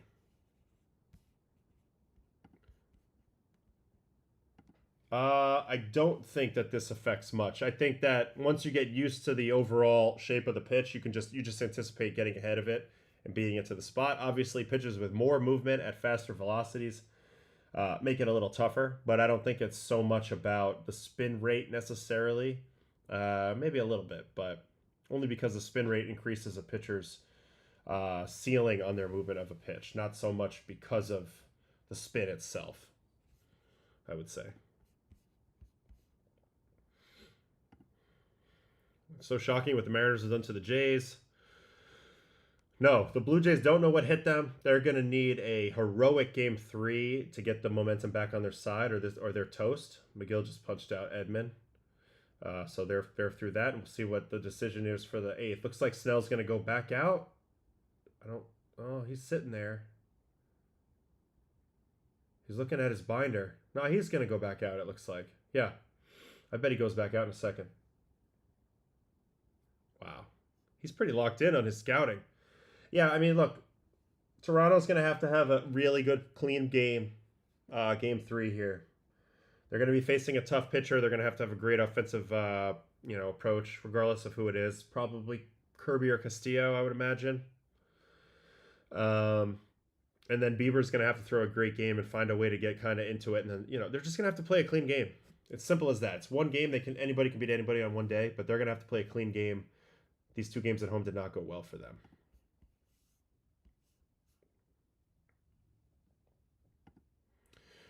These traject pitching machines have already had a pretty sizable impact. The teams that take them seriously, I mean, you can get used to a pitcher's timing, kind of their angle. I mean, it's not perfect. It doesn't do extension. It doesn't change extension. So, there's some difficulty, but you can see the shape of the pitches. I don't know. I think it's very useful.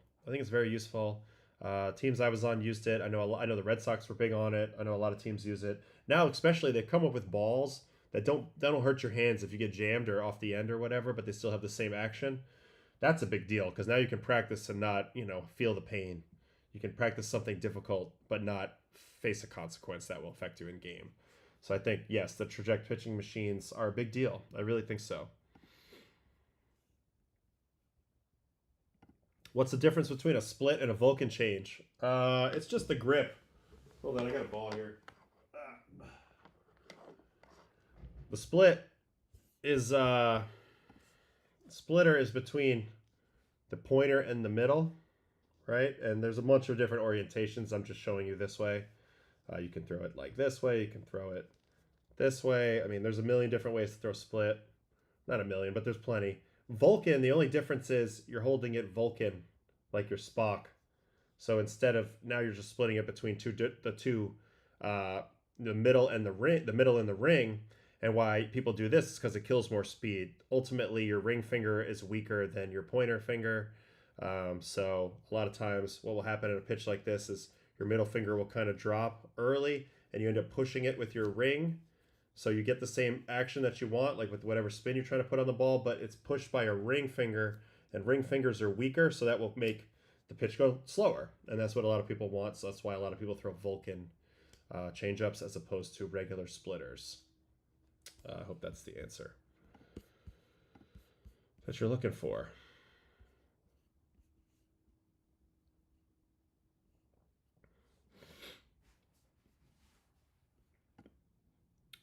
Jaden, I think I'll do this on Baseball and Coffee when we're getting prepared for their game. I think this makes a lot of sense to take a peek, because when Bieber first came back off Tommy John this year, the kick change was noticeably there, whereas it hadn't been really before, and it was really, really filthy at the beginning. And then I did notice that his changeup didn't seem to have as much action in his playoff start that I watched.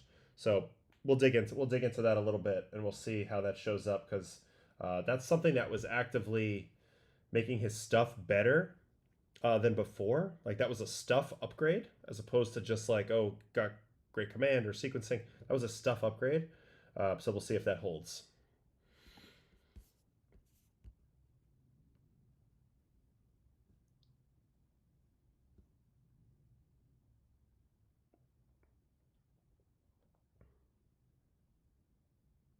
Ground out to first. Freddie takes it himself. Snell gets the first out there. How does a guy like McGill add so much rise on his fastball? He went from 16 to 19 vert over 2 years. Let's take a look at something on his page. So I don't know him, but I know his brother, obviously, from playing on the Mets. One of the calmest, best guys ever. Big drip. How do you spell McGill, though?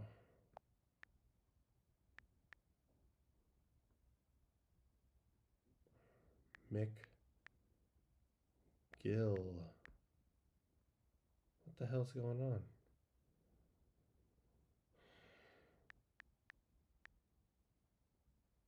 Well, we'll just do it this way. Trevor. Oh, it's Megill. Good thing I know how to spell my former teammates' last names.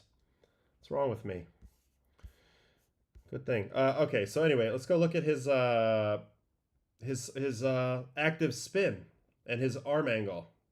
All right, so it's been basically around the same. It's gone from 52-ish up to 55, 54. And then where is the spin? Here it is, active spin.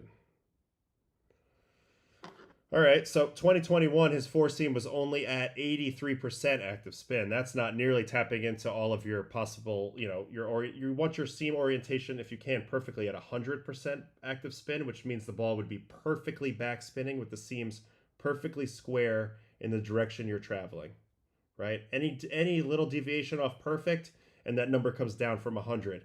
83 is similar to where I threw mine, which is, I'm a sinker pitcher. 80% is really effective for a seam shifted wake sinker. So he was at 83, then down to 81, and then he's gotten better from there. 2023, 90%. 2024, 93%, and this year, 93%. That makes a huge difference. Huge difference, because then you go look at the movement. He was at 16.3 in 2021, 16.6 in 2022, and then he jumped out the roof starting in 2023. 18, 17.9, and this year 19. So it's a combination of the velocity's better. He was 96.4 in 2021, and now he's averaging 99.2. So that is the first part of this thing, is the velocity's better. Obviously, when you throw the ball harder, you tend to get a little more spin. That ball stays up a little better, but it's also the way the fastball's oriented. Something about the way he was throwing before, it was slightly off center, and it wasn't spinning perfectly back. And it's still not perfect, but 93 is a heck of a lot higher than 81, thus unlocking more lift on the ball. So that's how he did it. Doesn't look like it was a huge arm angle change necessarily. Must have been something in his delivery and probably a grip orientation change. Snell, by the way, just completed 8 shutout with 10 strikeouts. He is at 103 pitches. I'm pitching him in the ninth. I'm pitching him in the ninth if it's me. I really, really am. I'm really, really pitching him in the ninth.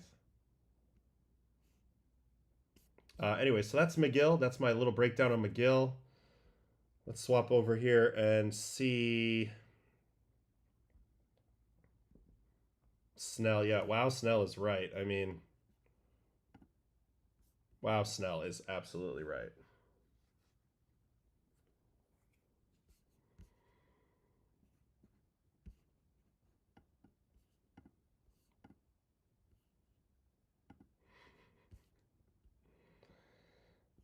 Yeah, I'm pitching him. I'm pitching him. It's 103 pitches. He hasn't allowed a base runner, dude. Practically thrown a perfecto in this game. It's one hit. All right, this is what the eighth looked like. We don't have broadcast cam yet, but he's gonna get Terang out with a slider. Vaughn out. I'm just gonna guess it's a changeup. Oh no, slider. Wow.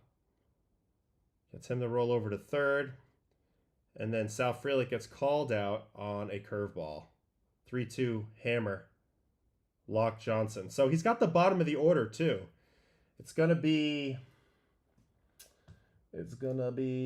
Durbin, Collins, Ortiz unless they pinch hit. He won't even get to Chourio. So maybe you let him go 1, 2, 3, and if you need to have Roki come in for Chourio, you think about it. But he's got 2 strikeouts on Chourio. So I think I'm rooting for him to pitch the complete game shutout, and then I'm going to make a video about it, and it's going to be sick. We're going to watch every pitch of that. But maybe the Brewers can flip the script. they could do the very rare walk off with the starting pitcher still on the mound, where a guy shoves the whole game, but then is out there in the ninth and gives up like a single homer and the game's over, and the starter gets walked off. That almost never ever happens. So I know I'm putting a lot of stuff in the air here. I'm leaving a lot of things open for possibility. Could be a complete game shutty, or it could be a heartbreaking comeback here. It's all on the table. This is a very fascinating ninth inning that we have coming up. Yeah, Durbin has the only hit, and he did pitch a no-hitter when he was with San Francisco. He's got some. Also, he's been going deeper the last couple years for sure. Snell's perfect for this team. He turns it up second half in playoffs since they know they're always in October. They're giving him high fives. I think he's done. I'm still going to make the video, but it looks like we're going to get Roki-san in the ninth. Man, I really wanted to see Snell go for the CG shutty, the complete game shutty. I really did. Uribe's in there now trying to keep it at the one-run game.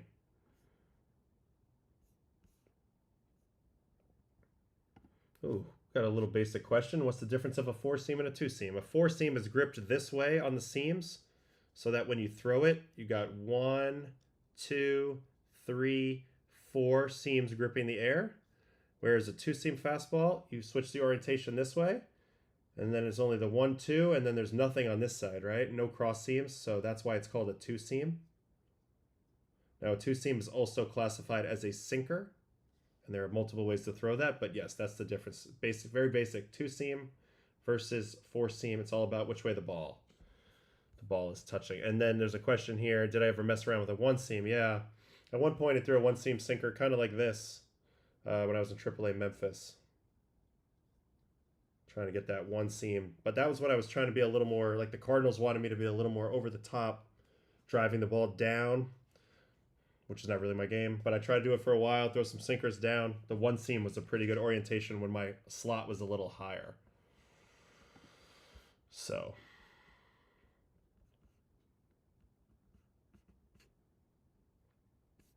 This is good. So we're going to get Sasaki, though. This is going to be great.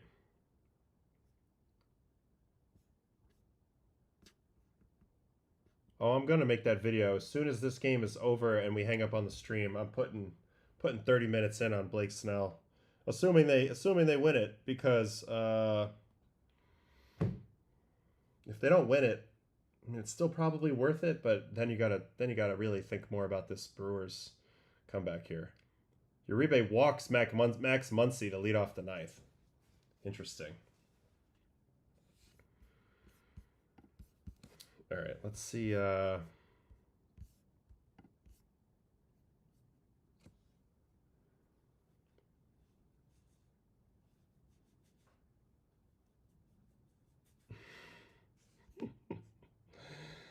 feel you, brother.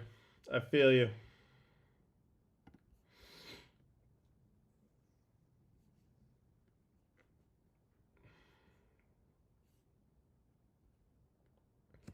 Got a little nervous. Got some nervous people.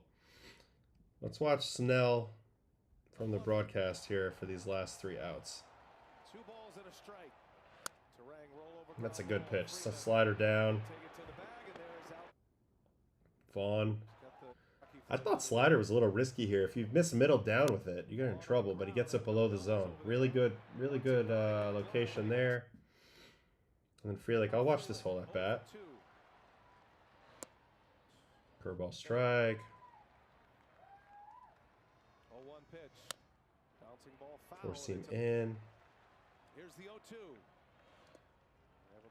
Curveball down. We'd be looking at history tonight. Just no chance. Has completely eliminated the Brewers offensively. Just celebrated the 15th anniversary of that great holiday no-hitter. Frelick in a 3-2 count. Here comes Snell, and he rings him Just up. locked him up with the 3-2 curveball here. In a 3-2 count. Here Ooh, a comes hit. Snell, Immediate and hit by Kike. Kike just gets it done in October, huh? And they got a little rally here going. Give Roki a little breathing room in this game. We got some questions. Can Gosman still pitch like an ace in short bursts? According to Brooks Baseball, separation vertical movement, his fastball and splitter, as well as his fastball velo, are well above his 2025 average. Yes. I think Gosman pitched good. I was mad he got taken out in the game the other day, too. I thought he should have kept going. I thought he pitched really well. You know, the pitch that Raleigh hit was more of Cal Raleigh being awesome than anything else. I think Gosman's looked great. I really do. What are you looking for when you decide if you want a pitcher to stay in the playoffs? If they're still throwing strikes, general control, or is it just a pitch count? I don't think too much about pitch count. Obviously, there's workload concerns with every player, and you have to take that into account depending on where they're at physically at any point in the season, especially the playoffs. You know, you always check in with all that. Ooh, Uribe wanted to get the lead out there, didn't get it. So there's that type of stuff. And but I'm really looking at just the quality of the pitches. Like, I want to know, is he for the most part still executing? Also, I want to talk to the guy. I want to take a look at, there's some metrics that you can see. Is the velocity trending down? Is the spin trending down? There's some biometric markers that are usually tracked by teams now that will let them know certain things that, hey, this guy might be tiring out of his normal range. Maybe you'll have some stats built into that when he hits these thresholds, his numbers tend to back up.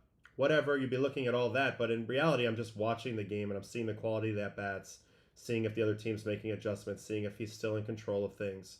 Just watching the game, trusting the feel of the game.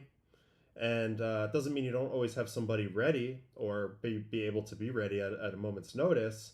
But, you know, I think also it depends on what you need and how many games your series is. You know, I think you manage very differently in a 3-game and a 5-game and a 7-game, especially early in those series. So there's a million variables that come into play here. But at the end of the day, like, sometimes you just got to know your guys. And I think you have to ride hot hands a little more in the postseason than other times. I really think that. All right, what's my take on clutch? It definitely exists. It's not necessarily like some guys can and some guys can't. But I think since it's a human game, and I know this from being in it, there's certain emotions and feelings that can harm your ability to do your job at your best. And a lot of that stuff can come into play during big games and big moments. That's not there all the time. And so just depending on how you handle it in that moment can definitely affect your performance. So from that standpoint, I would say there's people that kind of self-sabotage in a big spot, more so than there's people that necessarily rise to the occasion. I think rising to the occasion is more of a function of you're just not deterred at all by your situation and you're staying in the moment and staying focused like you would do all the time. So it's more of a ability not to be flustered than it is maybe to rise to the occasion. Or maybe you just have some sort of weird attention situation where you really have a hard time locking in unless, you know, you have a gun against your head, basically. You know, and it's funny, I remember watching that movie Free Solo about the guy who does all the climbing without any harness or anything like that. And he was saying that part of the reason why he likes free soloing and he likes the idea of laying it all on the line is because that's when he can think and be the most present in his life, the most focused in his life. And so I find that fascinating because that can apply to any sport too. Like when you're fighting for your life, are you able to access a different level of focus? I think some people are. Some people are, just with the way that they handle stretch. Now, Dodgers just got a 2-run lead. Uribe walked in a run, 3-2 slider attempt to Mookie. And now it's 2-1.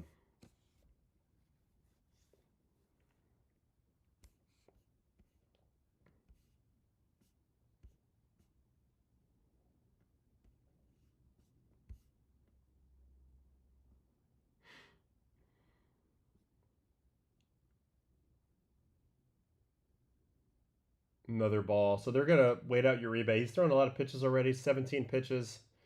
They can't really afford to give up another run here. So the Dodgers getting big-time tack-on runs.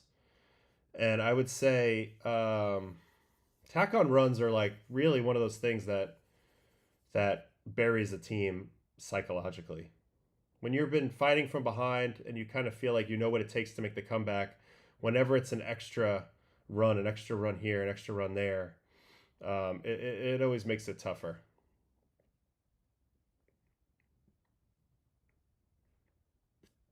Yeah, I think you might have to get Uribe out of there now.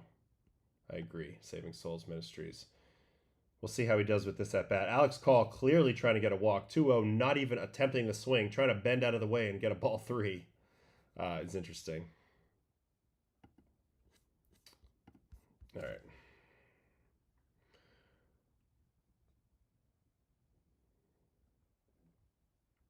Ooh, Call pops it up in the infield.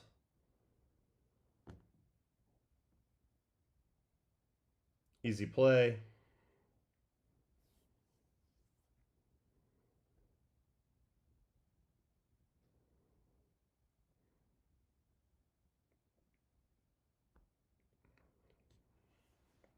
So, game 1 of this series, assuming the Dodgers are going to be able to hold on here, the Brewers will have used Ashby for 1 inning, Priester for 4, Patrick, Koenig, McGill, and Uribe. So they've used a lot of their better guys out of the pen, which is their strength. They're going to have Peralta on the mound tomorrow versus Yoshinobu Yamamoto. So I think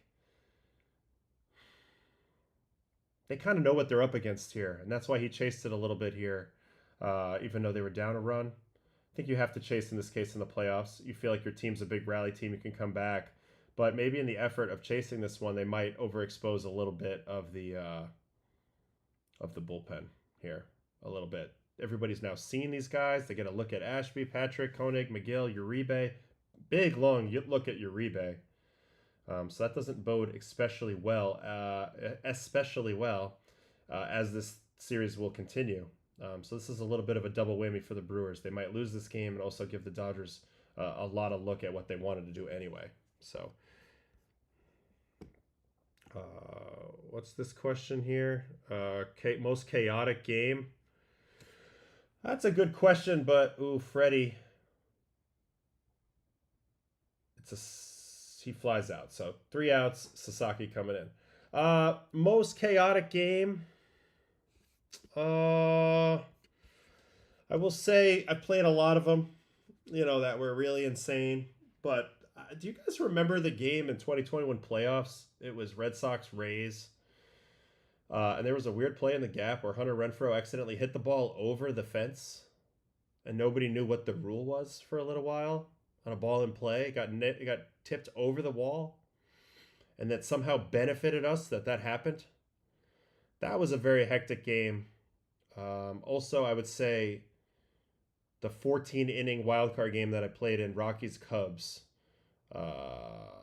was very nerve-wracking. The game ended 2-1 in 14 innings. So a 1-0 game pretty much the whole way. I came in the game. It was 1-1 when I came out of the game. There was a lot of running up and down the stairs, rally beers, and that sort of thing, trying to get the boys going. We ended up winning it in 14. Everybody was bone tired. We had just played game 163. There was a lot going on. There's a lot going on in that game as well. So that's one. No, I wasn't talking Red Sox versus Jays. I was talking Red Sox versus Rays 2021 playoffs. Tampa Bay Rays was a crazy play where we hit it over the wall. So, but the Rockies one was crazy. Rockies Cubs, that was big time.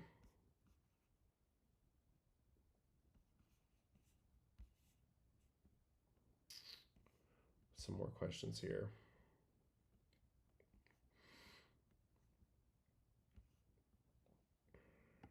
Roki is out here sweating in the warm-up. I've noticed Chapman also comes in drenched sometimes.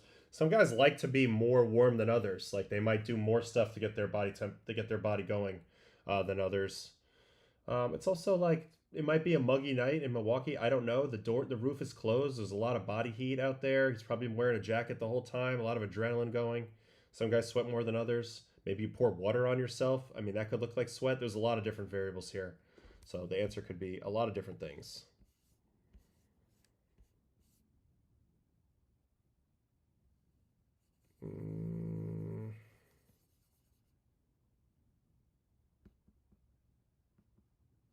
I don't really know the answer to this question, Philip. I'm not really sure. I'd have to rethink about that. I'm not really sure about that one.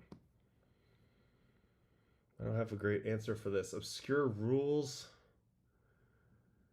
Well, I do remember one time when we were playing the Dodgers, they tried to pitch a position player against us, but they weren't up by enough or down by enough runs. And I thought that was new. That was interesting. That was new. Okay, Roki's in there.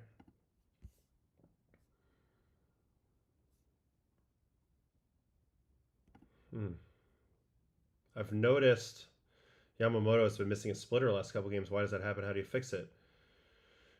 Splitter's a big field pitch. The way the ball comes off your fingertips, there's a lot of slippage, you know, and Yama throws a more of a splinker type splitter where he's not as split wide as Sasaki, who, if you watch him throw some of these fork balls he's going to throw in this game, he's super wide, like insanely wide, where the ball's like literally just slipping out with nothing. Yamamoto's a little more on it, but I do think it's still a field pitch. Any slight thing that can be off can mess up the trajectory of your spin on your splitter, and it's all very important. So, yeah, I would say it's common. Best way to fix a medium speed pitch like that, like a changeup or a cutter, something that you need to throw with full arm speed, is to throw it from 100 feet in catch play. And you just want to have subtle movement on it. And if you do that, usually at max speed, it's going to be really, really good.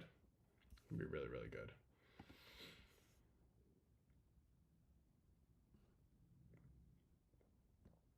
Weirdest stance?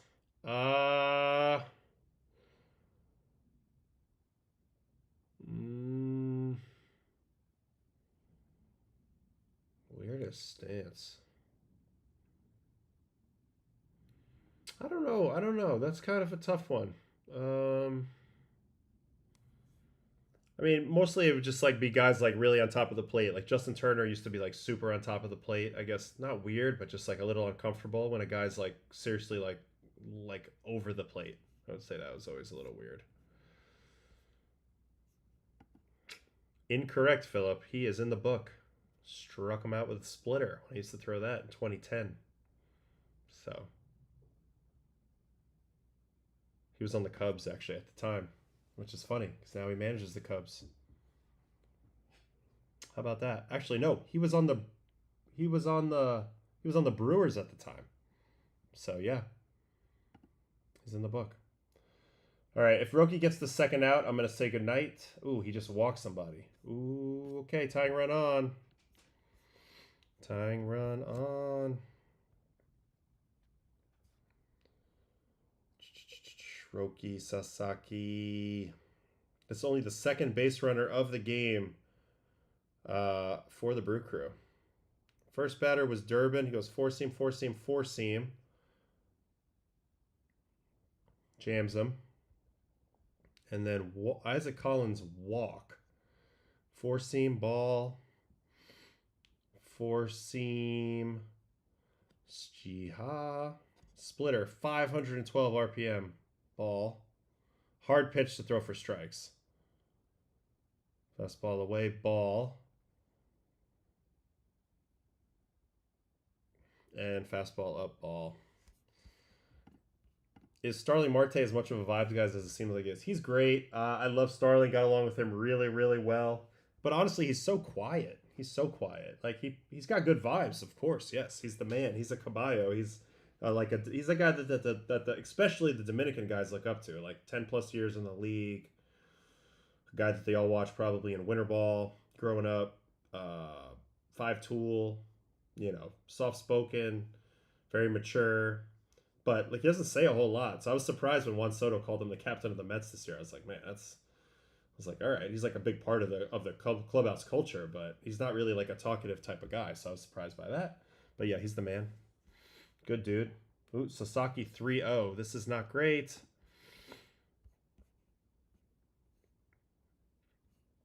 As an umpire, what would your strike 3 call be? I don't know, some sort of upward uppercut thing. I love that Tom Hallion. Wow, I can't even do it because my wire is caught on my chair. Like with the uppercut move, something with an uppercut move, like a 1-2 uppercut. That would be sick. Strike 3. Nah, Judge talks way more than a Starling Marte. Way more. Way more. Ooh, those are a 3-1 splitter. Bowers was not looking for that. Credit to Sasaki there. Big cojones on that pitch. Nah, Judge does a fair amount of talking. I mean, he's soft spoken, but like Starling will have days where you don't see him the whole day. He's just like, on the phone, hanging out somewhere. So 3-2. I see some no's in the chat. Am I late? Oh, hit that ball well. That's gonna burn him. Ground rule double. Second and third, no outs. Tying run on second. I told you, man, the Brewers are such a rally team, man. You can't give them any breathing room.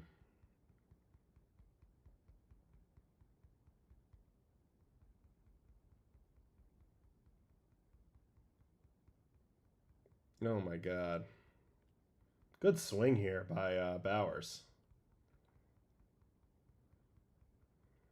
All right, here we go. Well, here was the pitch sequence. Split, ball.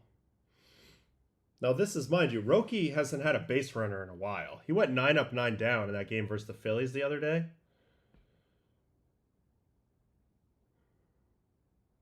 So pitching out of the stretch is definitely something new. Here's that 3-1 splitter I was talking about. Splitter. It's really a forkball, but 3-1. This was a shocking attempt here. And then he comes back with the 4-seam off that. I just think I think Will Smith probably didn't think that he could do it twice in a row. Hits at 109 at 19. Good thing for the Dodgers, this ball was to center. Because if he hits this anywhere else, it's probably a homer. We need to check on Pages' depth. I would say fairly normal. It was just hit too hard that it burned him. Not enough height on it, not enough hang time for him to get back there.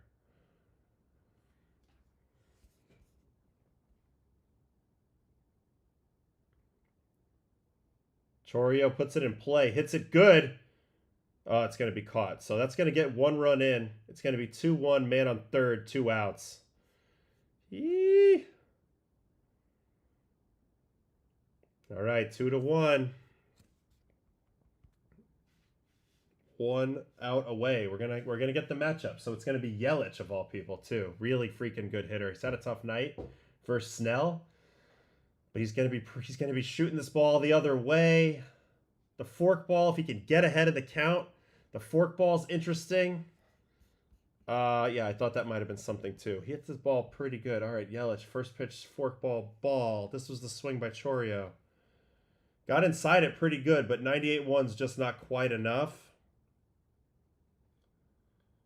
Yelich with the 1-0 count.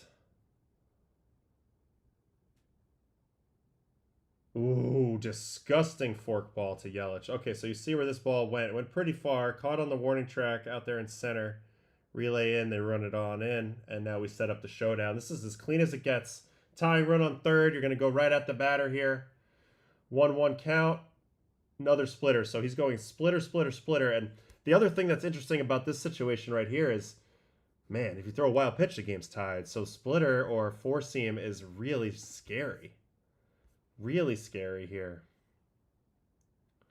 Chourio x410 expected batting average on that ball in play, according to the chat. Ooh, 99 pulled in. 3-1 count to Yelich. Contreras is next. Surely if Yelich gets the first, though, he'll probably take second without a throw, I would imagine. So this could set up really well for the Brewers to get into winning position here. 3-1 splitter for a called strike. Wow, what a pitch. What a pitch. And we're got 3-2 now. Oh, baby. Is he going to go split here? I'm going split here. Go split here. Ooh, split, but fouled away. Was not a strike. Yelich sees it, pops it foul. Did not get it where it needed to go. Trinan and Vestia both warming for the Dodgers, hoping they don't have to use them if you're a Dodger fan. A lot of people praying for the Brewers in the stands. Here we go again. Split again, ball 4. So lots of splits. And now we have man on first and third. Sheesh. So now you have Contreras. They're going to bring in Trinan here? I just saw Dave say Trinan. I saw him whisper Trinan to those guys. Here he comes. Holy cow. Trinan versus Contreras is what's going to be here. You can't intentionally walk him here. I don't support that at all. But you got to get him out. Look at all the splitters and forkball splitters that he throws to Yelich here. 1, 2. Here's 3. Now here's the one fastball he yanks in.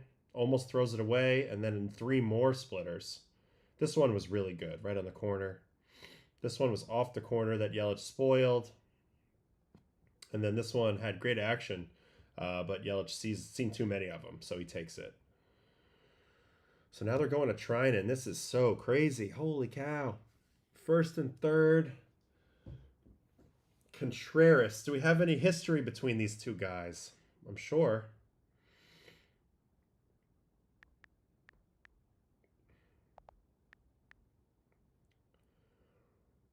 Trinan. Where is this?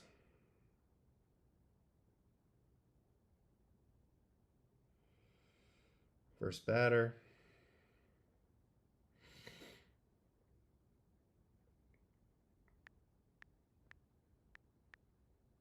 William Contreras.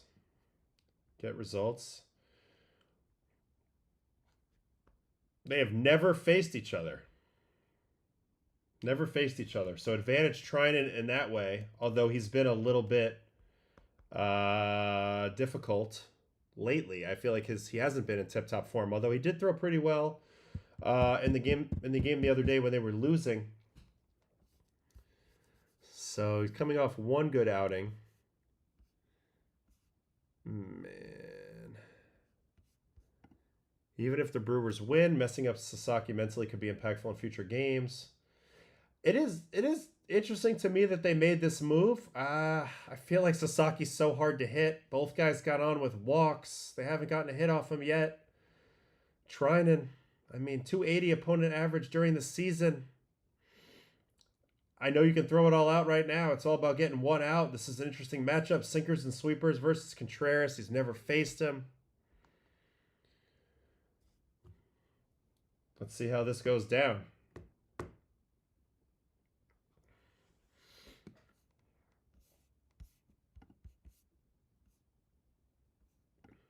Nah, no way. I don't want to walk the bases loaded and have no margin for error. I want Trinan to be able to throw chase pitches in this at bat and not worry about necessarily walking Contreras, especially if he gets ahead of him. That's my personal opinion. Let's see what happens. Oof. First pitch sweeper, pretty hittable, big swing, foul tip. I would agree with this take a little bit. It does seem like he shows basically he wears his emotions on his sleeve.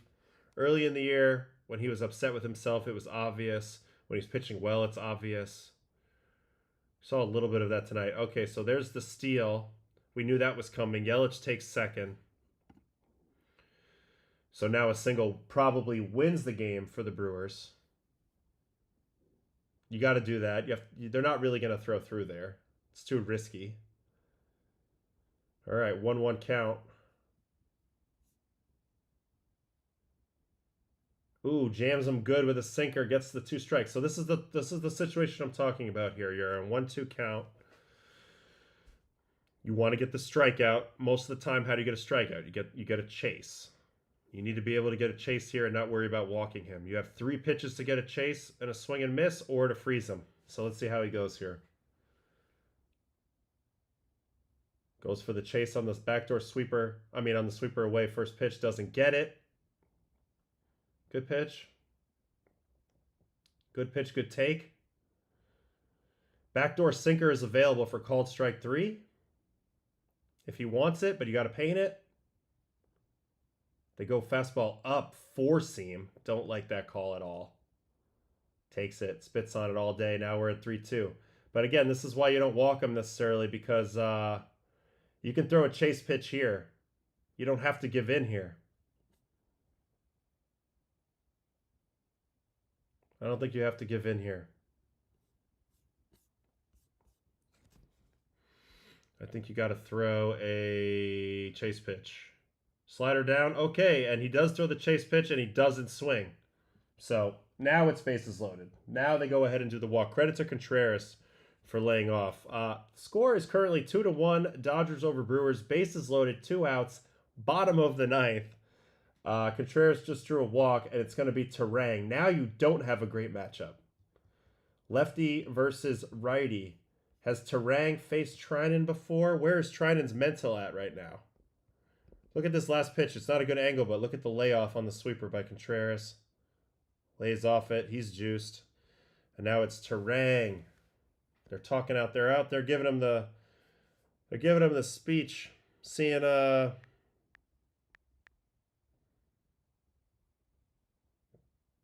what the plan is here. Has he ever faced Bryce Terang? Yes, one time. 0 for 1. Last season, 2024. It was a ball in play. I'm already subscribed. How come I can't look at that? All right, whatever.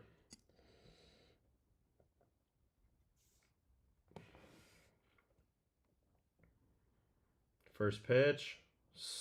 4-seam up. Not his typical pitch. Fouled off. Terang's been quietly really freaking good for the Brewers this year. Yeah, Mar did. Threw in for Bryce Terang early a while ago. Sweeper down. Ooh, might have shaved the bottom. Doesn't get the call.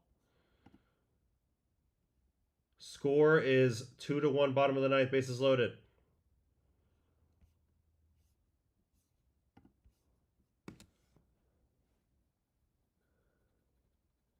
One pitch coming. Ooh, backdoor sweeper, paint up and away. Perfect pitch to get to 1-2. So it's the second time he's been 1-2. How is he going to finish him? Does he go 4-seam above the zone? Does he try to go sweeper? Let's see. Sweeper in. Almost hits him. Terang should have let that hit him, and I feel like he just realized that he should have let that hit him. But now it's 2-2. How do you not let that hit you? Oh, it looks like he strikes out. We're going to see that in a second. I'm going to see that in a second. So the Dodgers are going to win it. I want to see what he gets him on. Man, Treinen could have got hit. I mean, Terang could have got hit with that ball. Ooh, gets him with the high 4-seamer. And Dodgers take the 1-0 lead in the series. Wow, what a freaking game. Treinen walks the tightrope, gets it done. Here's the last pitch. 95-4, 4-seam up to Terang, too high. This is the sweeper before. I feel like he tried too hard to get out of the way of that. This is a tie game if he just leaves your leg there. That's all you got to do. I know it's instinctual. But it's 1-0 Dodgers. In a pretty tight, well-fought game. Blake Snell is overall the story. He was freaking next level in this game. He really was. He ends up going 8 innings, 1 hit, no walks, 10 strikeouts. You best believe there will be a video made about that. Sasaki, a little shaky with the 2 walks. Just didn't get to the split. Just didn't get to the split enough. They go and make the big, bold move to Treinen. You know, in a lot of ways, you got to give credit to Dave Roberts here. He's stuck with him. So he does. He sticks with him. And he's able to get the job done. Dodgers win it. 2-1. We'll cover it on Baseball and Coffee tomorrow. That is it for tonight's show. Thanks for hanging with me. And yeah, Baseball and Coffee tomorrow. We will go over Game 2. We'll break down Game 2. We'll take maybe a little deeper look at some of the stuff at the end of this game, some of the decisions. But anyway, I'll see you guys. Have a good night. Peace out.